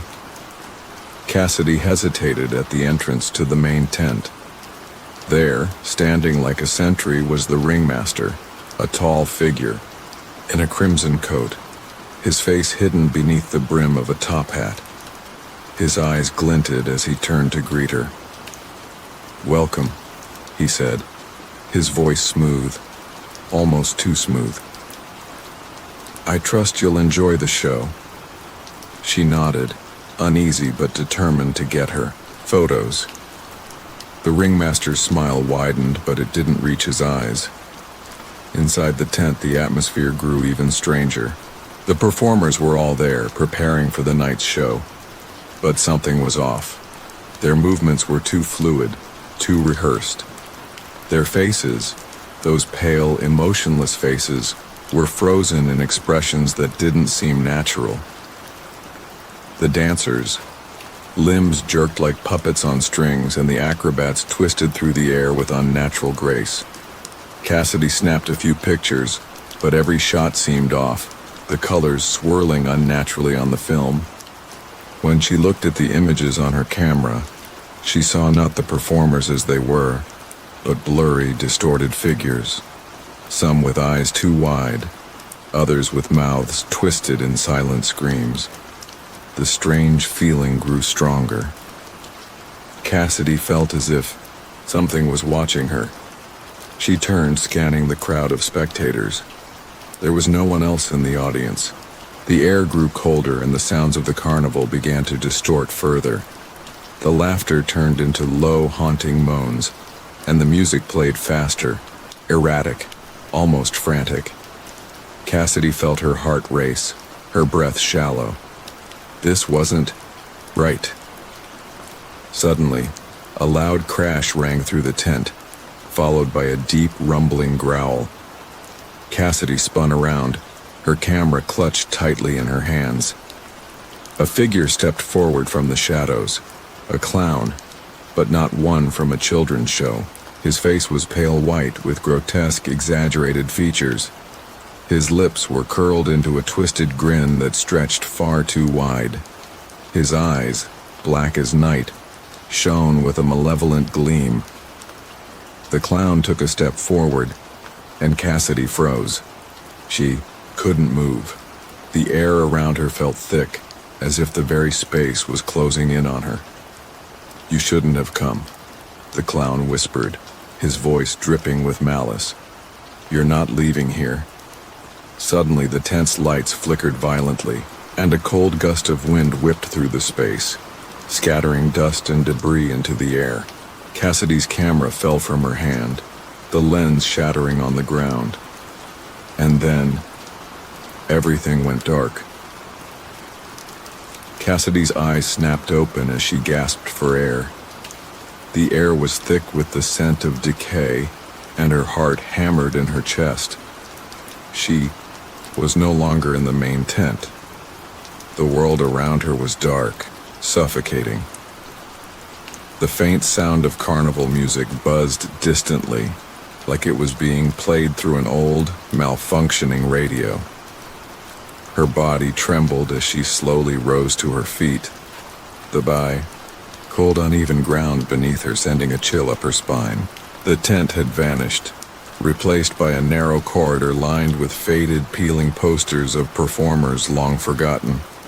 The walls were adorned with strange symbols, too erratic and disturbing to make sense of. Cassidy rubbed her eyes, trying to clear the fog in her mind. What had happened? The last thing she remembered was the clown, his twisted grin and the darkness that followed. She took a cautious step forward, her senses heightened. The corridor stretched ahead of her, the walls seeming to close in with each step she took. Suddenly, the ground beneath her feet began to rumble, sending vibrations through the floor. A low growl rumbled in the distance, like the sound of something monstrous moving through the walls. Cassidy froze, her blood running cold. The growl was followed by a series of sharp, grating sounds, the unmistakable sound of claws scraping against wood. Without thinking, she ran, her footsteps echoing in the corridor. She had to get out. The carnival had become a nightmare, and someone was hunting her. Her breath hitched as she rounded a corner and stumbled into what appeared to be the back of the tent. The familiar sights of the performers' equipment were scattered haphazardly around the room, but there was no one in sight. A strange, low buzzing sound filled the air, vibrating through her chest. Suddenly, a voice rang out, deep and guttural. "You should not have come," it said. The voice distorted as if coming from all directions at once. "The souls here, they never leave." Cassidy turned, searching for the source of the voice, but there was no one. The room was empty. Empty except for the eerie silence that settled around her like a suffocating blanket. Then she saw it. A flicker in the corner of her eye, a shadow moving where there should be none. It darted across the room too fast, to catch, too unnatural to be real. Cassidy's breath caught in her throat. She stumbled back, her hands grabbing the nearest prop to steady herself, a rusted old sword that seemed to belong to a forgotten act. But before she could even take a step back, the shadow lunged at her, its form shifting between human and something else entirely. It was tall, grotesque, and its face, it had no face. Just a hollow, dark void where eyes should have been. The air grew heavy, the temperature plummeting. Cassidy could feel the icy grip of fear clawing at her chest as the shadow crept closer. The air around her began to distort, as if reality itself was unraveling.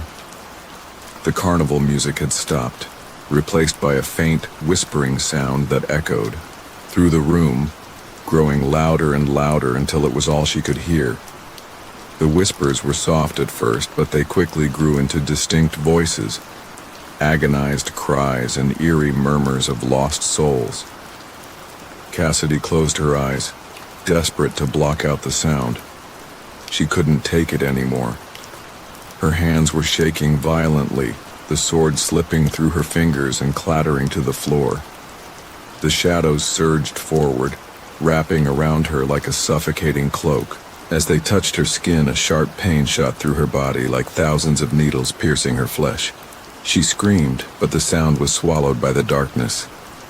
Then, suddenly, the whispers stopped. The shadows withdrew, leaving her gasping for breath in the now quiet room. Cassidy stumbled forward, her legs shaking, her body drenched in sweat. The whispers still lingered in the back of her mind, but the worst of it had passed. "Leave now," the voice from before echoed once more. "Before the carnival claims you too." Cassidy's heart thundered in her chest as she turned and fled from the room. She had to get out. She had to escape. The carnival was alive. Alive in a way that no one could understand. And she was not the first to fall victim to its twisted, malevolent forces. The carnival wasn't just a circus. It was a trap. A death trap for those who dared to enter. Cassidy had to survive. She had to warn someone, anyone, before the carnival claimed her soul like it had claimed so many others. But no matter how fast she ran, the dark corridors seemed to stretch endlessly before her. The walls closed in on her, and the whispers began, again louder now, closer. "Leave," they said, 1,000 voices echoing through the darkness. "You cannot escape. You cannot escape." Cassidy's breath came in shallow gasps as she stumbled forward, desperate for an exit, but it was too late. The shadows closed in on her again. Cassidy's heart was pounding in her chest as she stumbled through the twisting corridors of the cursed carnival. The darkness seemed to press in on her from all sides, and the air was thick with an unshakable sense of dread. The whispers, those haunting voices, continued to echo through the halls, growing louder with each step. "You cannot escape." Her hands trembled as she pressed against the cold, damp walls, trying to steady herself. She could feel the temperature dropping with every passing second, the chill sinking into her bones.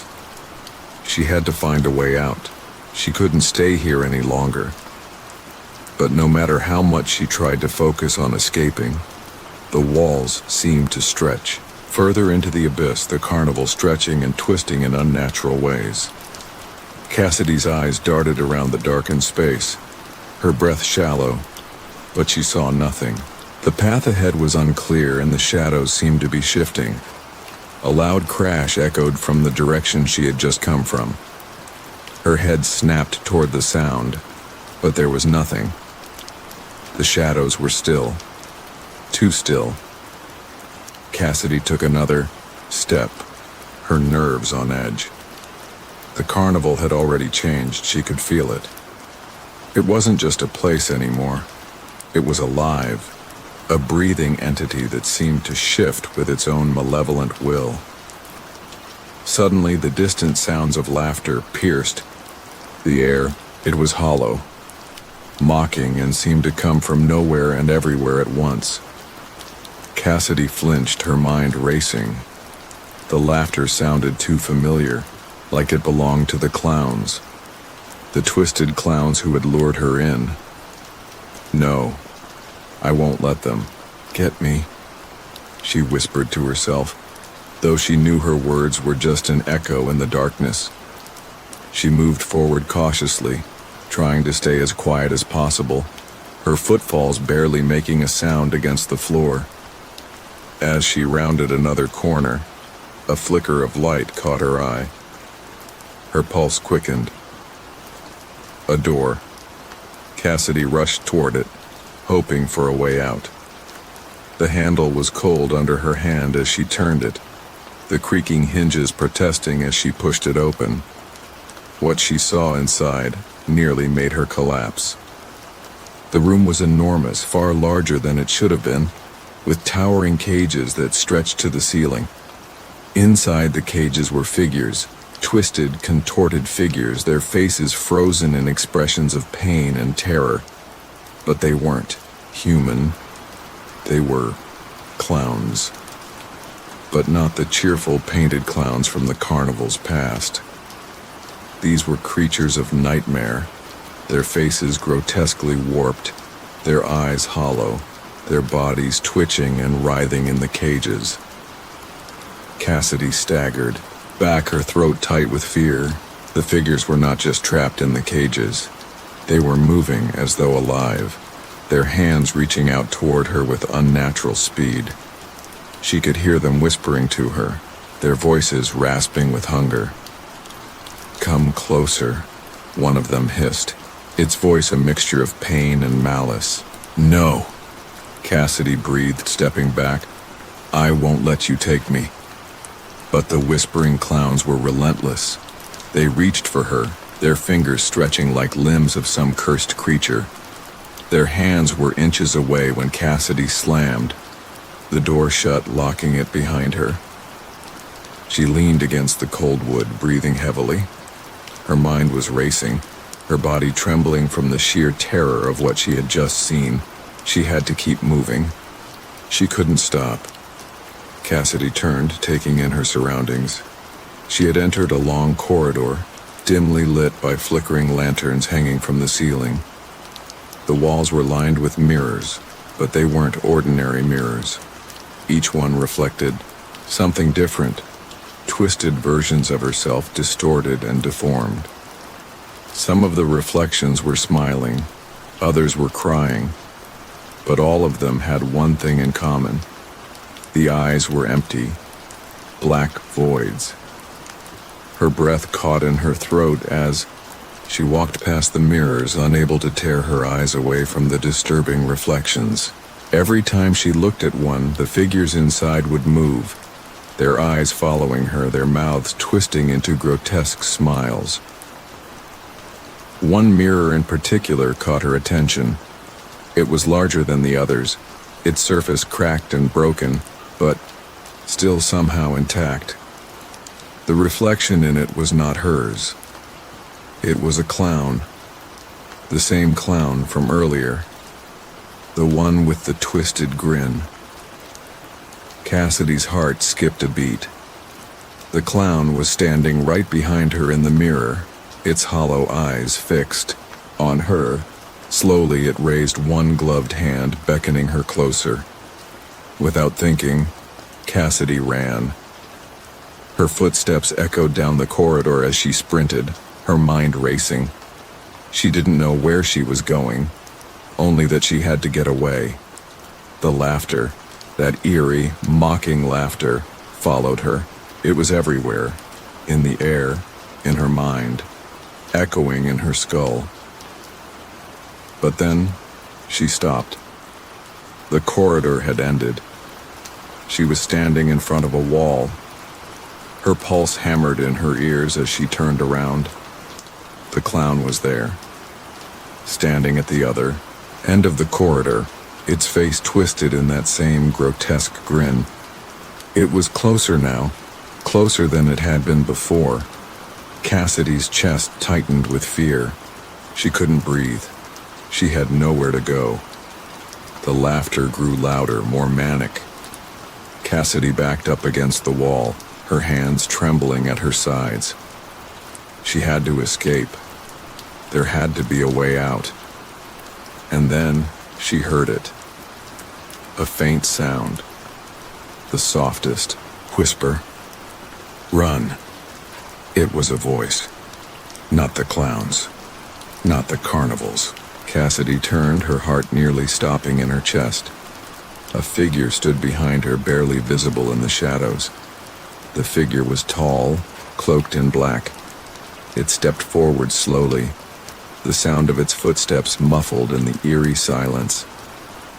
Run, Cassidy, the figure repeated.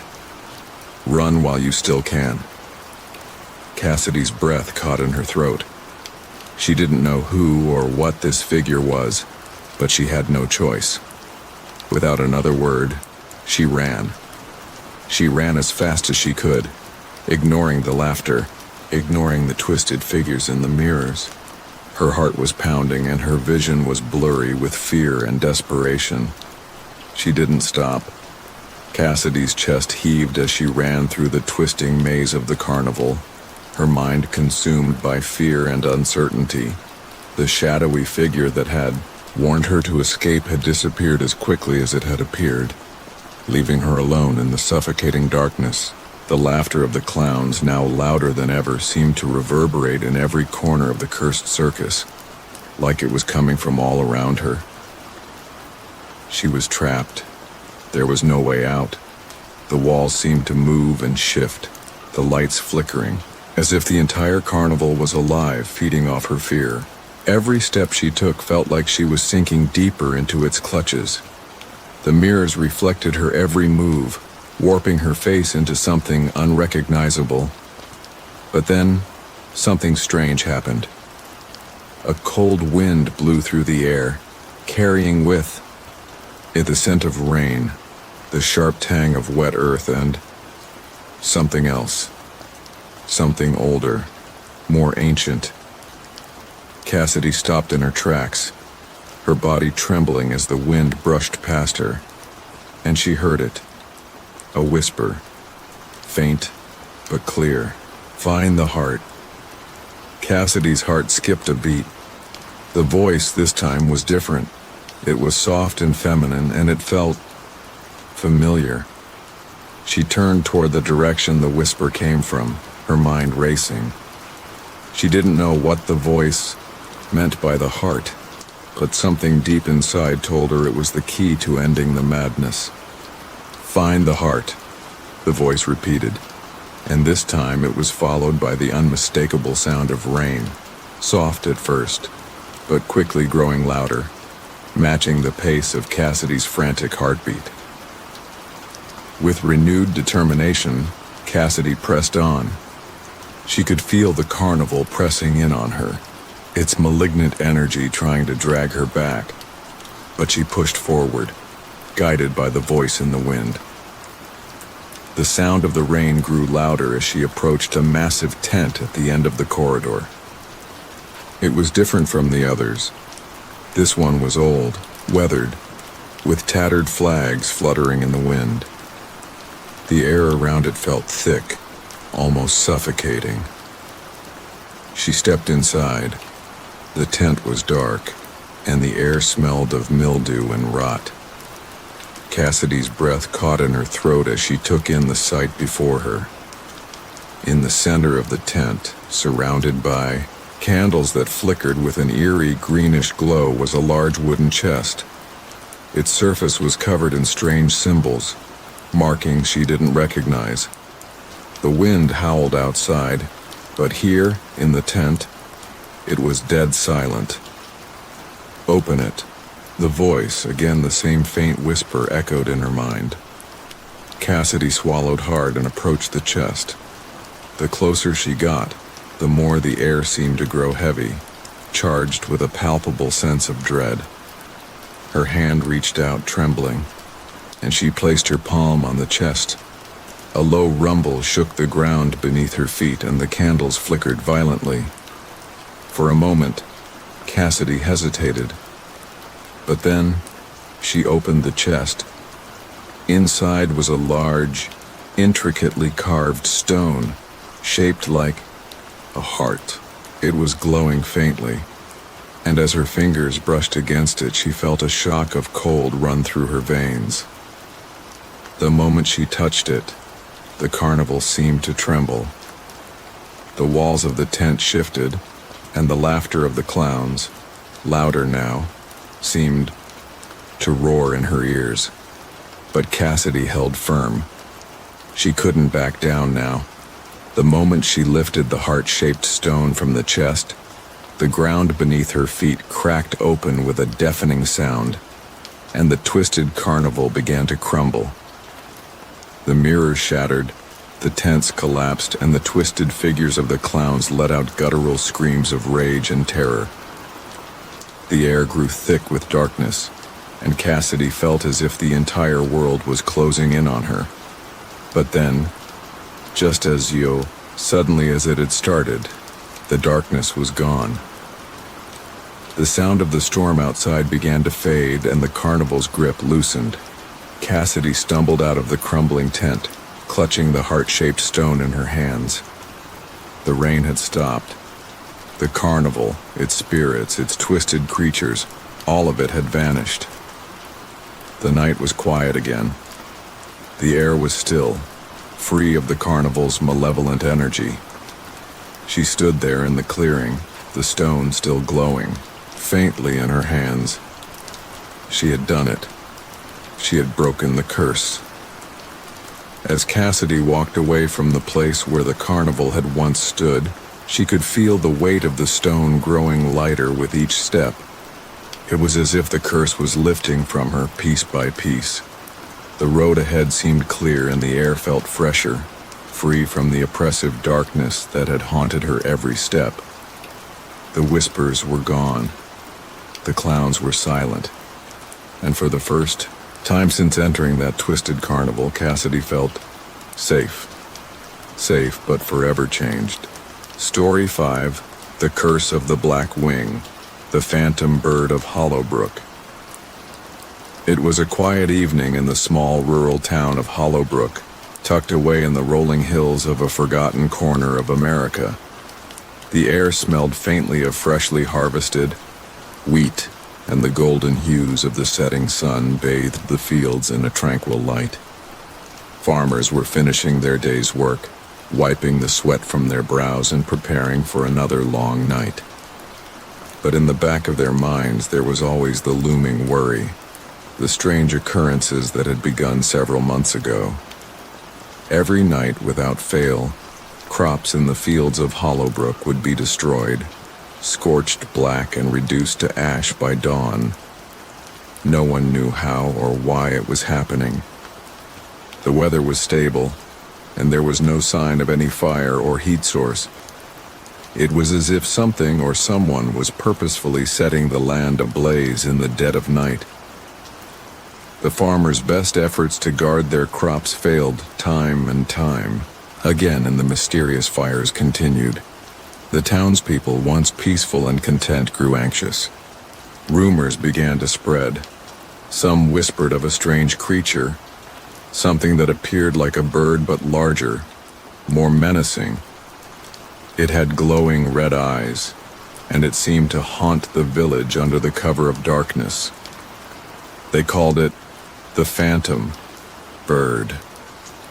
One such night, as the full moon hung low in the sky, Sarah Miller, a young farmer, stood on the porch of her house, gazing at the distant fields. Her father, old Mr. Miller, had gone to bed early, his back aching from a day's work, but Sarah couldn't shake the feeling that something was amiss. She had heard the stories, of course, the tales of the cursed bird that burned crops, but she had never given them much thought. But tonight felt different. As Sarah watched the vast field stretch out before her, she saw it, a shadow, large and dark, swooping low across the horizon. At first, she thought it was just the wind or the play of shadows under the moonlight. But as the figure drew closer, the details became clearer. It was a bird, no larger than a raven, but its wings spread impossibly wide. The feathers were not the typical black sheen of a raven. They were an unsettling, midnight black and shimmered unnaturally in the moonlight.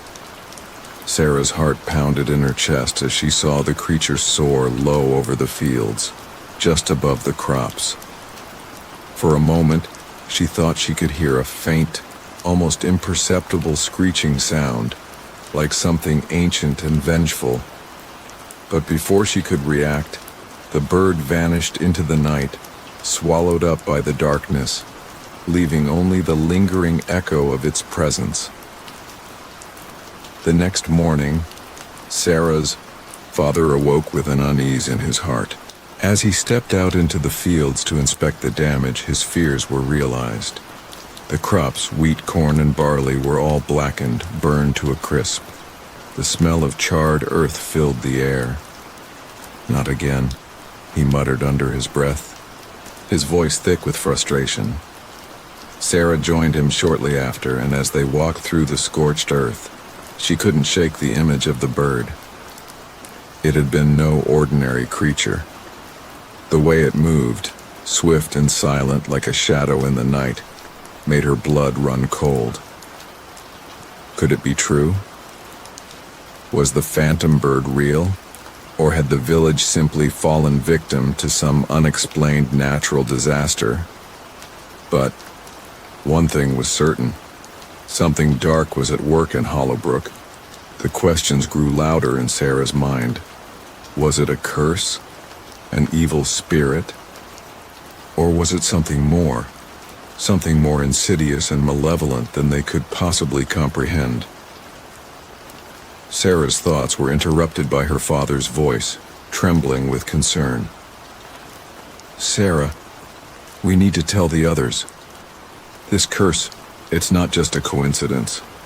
We need to figure out what's going on or we'll lose everything." As they made their way back to the farmhouse, Sarah looked once more to the horizon, the dark open sky stretching endlessly before her. She could still feel the phantom's presence, lingering in the cold night air. The curse of the phantom bird had only just begun. The days passed in a haze of uncertainty. Hollowbrook, once a peaceful, thriving village, now stood at the mercy of an unseen, malevolent force. The farmers, once proud of their crops, had begun to fear the night. Each sunset marked the beginning of their unease, and each sunrise brought with it the devastating truth. Another night of destruction had passed, and their fields were left nothing but ashen memories of what had been. Sarah Miller couldn't shake the image of the dark bird from her mind. The shadow that had passed over the fields, burning everything in its wake, felt like something more than just a creature. It was as if the very essence of night itself had taken form and was punishing them for some transgression they didn't understand. Her father, old Thomas Miller, had grown quieter with each passing day, a look of defeat slowly consuming his once sturdy face. The toll of the land was now mirrored in the weathered lines of his skin. That evening, Sarah ventured, into the village to speak with the others. She had to know if they too were seeing what she had seen. She needed to understand. As she walked through the small dirt roads of Hollowbrook, the familiar faces of her neighbors, now hardened with worry, greeted her with concerned eyes. Their smiles were forced, as though they feared acknowledging the evil that was creeping ever closer. When she arrived at the village hall, Sarah found a few others already gathered. Among them were the Roberts, an old couple who had farmed the land longer than anyone could remember, and Samuel Harrow, the town's blacksmith, who had lived in Hollowbrook for nearly as long as the village had existed. The Roberts, in particular, had witnessed the first signs of the curse years ago, long before Sarah's family had noticed the changes in the crops. Sarah, Mrs. Roberts greeted her with a sad smile. "We've been expecting you. Have you noticed anything strange lately?" Sarah asked, her voice low, her gaze darting from one person to the other. "About the bird?" The room went silent. Everyone's eyes widened slightly, and Sarah could feel the tension in the air thickening like fog. They knew. They had all seen it, or at least heard of it, but no one had dared speak of it out loud. Samuel Harrow cleared his throat. "It's been happening for generations. My grandfather spoke of it, said it was a curse placed on this town long ago by an ancient spirit. Something about the land being desecrated by those who came before us. There was a time years ago when the fields were filled with prosperity, but now we can't even grow a single crop without it being burned to the ground. You're saying this curse has been here before?" Sarah asked, her voice trembling slightly. Mrs. Roberts nodded. "That's right, child. It's the phantom bird. We thought it was just a tale, something to frighten children, but it's real. Every night the bird comes, and every night it leaves destruction in its wake." Sarah's heart pounded in her chest. The thought of this malevolent force being a curse, something tied to the land for generations, filled her with a cold, sickening dread. But it also filled her with a burning need to understand. She needed to know what this creature was, and why it had chosen Hollowbrook. "We need to stop it," Sarah said, her voice now resolute. "We can't keep losing everything." "We've tried," Samuel said, his voice rough with the weight of defeat. "There's nothing you can do, nothing any of us can do." But Sarah wasn't so sure. There had to be something, some way to break the curse, to rid the land of whatever dark force had settled upon it. That night, as Sarah returned home, she felt the unease creeping over her once again. The sky was clear and the moon hung high above, casting a pale light over the fields. Her father had gone to bed early, as usual, but Sarah couldn't sleep. She kept thinking about what she had learned. The phantom bird, it was real, and it was terrifying. But was it truly just a curse, or was there something more? Sarah stood on the porch, staring out into the dark, as if waiting for something. The wind had picked up, rustling the leaves in the trees. It was almost as if nature itself was holding its breath. She knew she couldn't wait any longer. If this bird, this phantom, was coming for her family, she would face it head on. She would find a way to stop it. But as she gazed into the night, she saw it, the shadow. It swooped down low over the fields again, just as it had the night she first saw it. It was bigger now, its wings stretching impossibly wide, blocking out the moonlight. And for a brief moment, Sarah thought she could hear a faint, eerie cry, like the howl of some lost creature calling to the night. It was real, and it was closer than ever. Without hesitation, Sarah ran to the barn and grabbed a lantern. She had to act now. She wasn't going to wait for another night of destruction. She was going to confront the phantom bird, even if it meant putting herself in danger. The lantern's light flickered in the night air as she made her way toward the fields. Her mind raced with thoughts of the curse, of the bird, of what she had learned from the others. The dark looming figure above her seemed to pulse with malevolent energy, as if it were feeding off her fear. As she reached the edge of the field, she could see it clearly now, circling above. The bird was massive, its wings stretching out like black sails in the moonlight. Its eyes glowed red, piercing the darkness. It was no ordinary bird. It was something far more sinister, a creature born from the darkest corners of myth. Sarah stepped forward, her breath shallow. She could feel the air growing colder, and the ground beneath her seemed to hum with a strange, unnatural energy. She knew she was close, too close, and as she took another step, she heard it. The faintest whisper, like 1,000 voices speaking in unison. Leave this place, or be consumed by the curse. The voice was not of the living, but of something ancient and forgotten, something that had been waiting in the shadows for centuries. But Sarah didn't flinch. She was done running, done hiding. "I won't leave," she whispered into the night, her voice trembling but steady. "I will break the curse."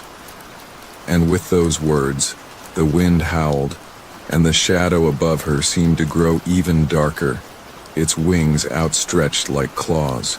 The phantom bird was coming for her. The air was thick with tension as Sarah stood beneath the moonlit sky, staring into the darkness where the phantom bird circled, its wings beating with a rhythm that felt too unnatural, too menacing. The whisper had come again. A soft but sinister voice that seemed to slip through the very fabric of night itself. It wasn't merely a bird. It was something far older, far darker than any creature she could comprehend. The field before her was eerily silent, save for the faint rustling of the trees in the wind. The land seemed to be holding its breath, as if awaiting something momentous. Sarah's hand clenched tightly around the lantern, its weak flame flickering uncertainly in the encroaching darkness.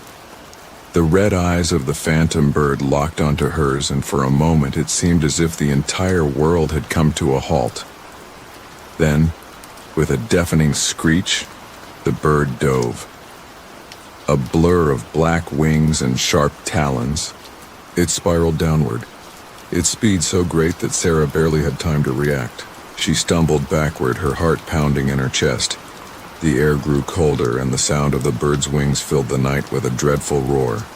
It was coming for her. The whispers echoed in her ears once again. "You cannot stop what has already begun." The bird's cry reverberated through the night, filling the air with a sense of impending doom. Sarah's blood ran cold. The lantern's light seemed insignificant against the shadow that loomed above her, its wings stretching out like a dark omen. It was more than a curse. This was an ancient evil that had been unleashed upon the land, and it would not stop until it had consumed them all. She turned to run, but her feet felt like lead, as if the very earth beneath her was trying to hold her in place. Panic gripped her, and she stumbled forward, the lantern shaking wildly in her hands.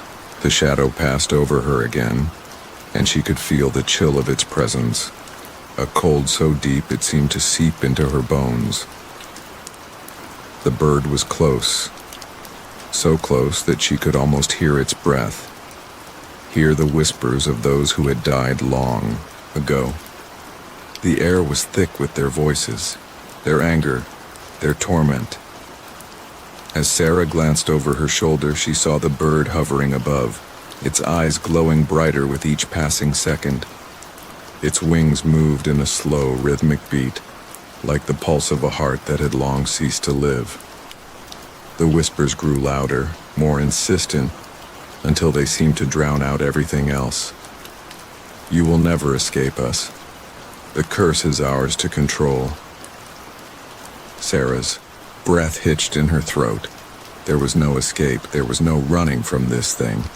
It was here for a reason, and that reason was buried deep within the history of Hollowbrook, a town forgotten by time but never by the curse it had brought upon itself. In a moment of clarity, Sarah realized what had to be done. This wasn't just about facing the bird. It was about breaking the curse that had plagued Hollowbrook for centuries. The bird wasn't the source of the curse. It was merely its vessel. The true evil lay within the land itself, within the soil and the very heart of the village. She had to find the root of it, the key to destroying it once and for all. With renewed determination, she turned and ran toward the village, her lantern lighting the way through the darkened path. She needed answers. She needed to understand the full extent of the curse, and she knew exactly where to start. The village library. The old library was a shadow of its former self, its dusty shelves lined with books that hadn't been touched in years. Sarah pushed open the creaking door and stepped inside, the air thick with the smell of old paper and forgotten history. She made her way to the back of the room, where the oldest tomes were kept. The silence was suffocating, broken only by the distant sound of wind outside. She had heard rumors, whispers passed down from generation to generation, about an ancient book that held the secrets of the curse. It was said to be bound in black leather, its pages filled with stories of those who had invoked the wrath of the phantom bird and the curse that followed. If she could find it, perhaps she could understand what had happened to Hollowbrook all those years ago. As she searched the shelves, her fingers brushed against something cold, something that felt too familiar. She turned to find a book hidden in the shadows. It was exactly as she had imagined. Black leather, worn and cracked, with a faint gold inscription on the spine that read, "The Curse of the Phantom Bird." Her heart raced as she opened the book, the pages brittle under her touch. The text was written in an ancient script, one she could barely decipher. But there was a pattern, a rhythm to the words that she could almost understand. She scanned the pages frantically, her eyes searching for any mention of the creature she had seen. And then she found it. The phantom bird was not merely a curse. It was a guardian, a protector of the land, summoned by a ritual that had been lost to time. The bird was bound to the very soil of Hollowbrook, and its wrath would only be unleashed when the land was disturbed. The curse had begun when the first settlers of Hollowbrook had desecrated the sacred ground, digging too deep and disturbing the spirits of the earth. The bird, a creature of darkness, had been called forth to protect the land, but it had become twisted, its purpose corrupted by the very forces it had once sought to defend.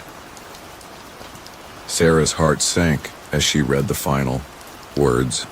To break the curse, the spirit of the bird must be set free. But in doing so, the land will forever be changed, and the lives of those who remain will never be the same. She closed the book with a trembling hand, her mind racing. The answer was clear now. To break the curse, she had to free the spirit of the phantom bird, but that meant facing the creature in its full, terrifying form. It wasn't just a bird, it was a spirit, an ancient force that had been bound to Hollowbrook for centuries. And now, Sarah was the one who had to face it. The storm raged outside, but inside the library the world seemed to slow down. Sarah sat, hunched over the ancient book, her eyes scanning the pages one last time. She could feel the weight of the town's history bearing down on her, the lives lost, the pain endured, all because of a curse that had lived far too long. The time had come to end it. Her heart was heavy, but her mind was sharp. The book had given her the knowledge she needed, the key to freeing Hollowbrook from the phantom bird's grip. The bird was more than just a creature. It was a manifestation of the land's anger, a spirit of vengeance born from centuries of torment. But there was a way to break its hold. She had to capture the bird's essence and release it in a way that would allow it to find peace. The full moon shone high above the darkened village, casting an eerie glow over the land. Outside, the wind howled through the trees and the sound of distant thunder rolled in from across the horizon. The phantom bird's presence had grown stronger, its cries louder, more haunting. Sarah could feel its dark gaze upon her, even though she couldn't see it. It was out there, circling, waiting. She took a deep breath, the air thick with tension. The final piece of the puzzle lay within her grasp. The ritual to set the bird free required a confrontation, a battle of wills. And Sarah had no choice but to face the bird, face the spirit it harbored, and undo the damage done so long ago. With resolve in her eyes, she stood up, gripping the lantern tightly. The flame flickered in her hand, casting long shadows along the walls of the library. Her feet moved with purpose as she stepped outside into the cool night air. She had no time to waste. The phantom bird was waiting.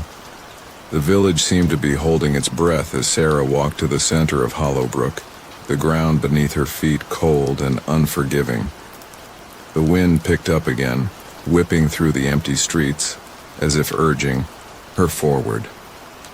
The sounds of the bird's wings echoed in the distance, the heavy beat of each wing like the pulse of a heart that had been broken long ago. Then, without warning, the phantom bird appeared. It swooped down from the sky, its eyes glowing with an unnatural light. The wind howled as it circled above her, the shadows of its massive wings blocking out the moon. Its screeches filled the air, a sound so terrifying that it seemed to cut through the very fabric of reality. For a moment, Sarah froze. She had never seen the bird so clearly, so close. Its black feathers shimmered with an eerie sheen and its wings stretched wide, casting a terrifying shadow over the land. The whispers began again, filling her mind, drowning out everything else. "You cannot escape us." Sarah swallowed hard, her heart racing, but she knew she couldn't back down. She had come too far. "Your time has come," Sarah whispered, her voice barely audible over the wind. "It's time for you to rest." The bird screeched again, and with a sudden, violent swoop, it dove toward her. Its talons reached for her, but Sarah was ready. She raised the lantern high, its light burning brighter than ever before. The bird halted mid-flight, its eyes narrowing in fury. The lantern's flame flickered, but Sarah's grip tightened. She knew what she had to do now.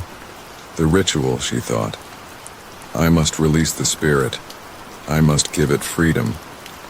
With a deep breath, she stepped forward, holding the lantern steady in front of her. The light from the lantern seemed to grow, casting long beams of white light into the night. The phantom bird hesitated, its wings fluttering uneasily in the air.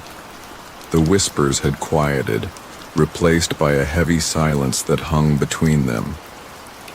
Sarah's hand shook, but she steadied herself.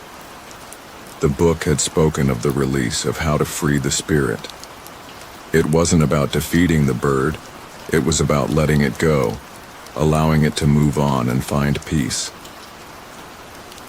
Slowly, she began to chant the words she had read in the book. They were ancient, strange, but they felt right. Each word fell from her lips like a weight, like a key unlocking something deep within the earth. As she spoke, the bird seemed to struggle, its wings flapping harder, its form flickering as if it were unsure of its own existence. The land beneath her feet began to tremble. the earth rumbling like it was waking from a long slumber. The sky darkened, but not with the same menacing power as before. The storm clouds parted, and a single ray of moonlight broke through, casting a silvery glow over Sarah and the phantom bird. The bird's cries softened, its anger slowly fading away. It hovered, suspended in the air, as if listening, waiting for something. And then, with a final ear-piercing screech, the bird dissolved into the night, its form scattering like ashes in the wind. The whispers that had plagued Sarah's mind were gone, replaced by a silence so profound it almost felt like the world had stopped. The air felt lighter, the weight that had pressed down on Hollowbrook for so long lifting. Sarah stood in the middle of the village, the lantern's flame finally steady, its light no longer flickering. The land around her felt calm, peaceful even, as if it were healing from a deep old wound. The phantom bird was gone, and Hollowbrook was free. The villagers emerged from their homes, drawn by the sudden stillness in the air. They had heard the bird's cries for so long, had felt its grip on their lives, but now they too sensed the change. They looked to Sarah, their eyes wide with wonder and gratitude. Sarah smiled, exhaustion weighing on her, but relief flooding her heart. The curse had been broken. The land could finally heal. And as the sun began to rise, casting its first golden light over Hollowbrook, Sarah knew that the nightmare had ended. The phantom bird had found its peace, and so had the village. And just like that, the story ends. But the dark? It's just getting started. Smash subscribe, slam that bell, or the next nightmare might crawl into your feed. And stay.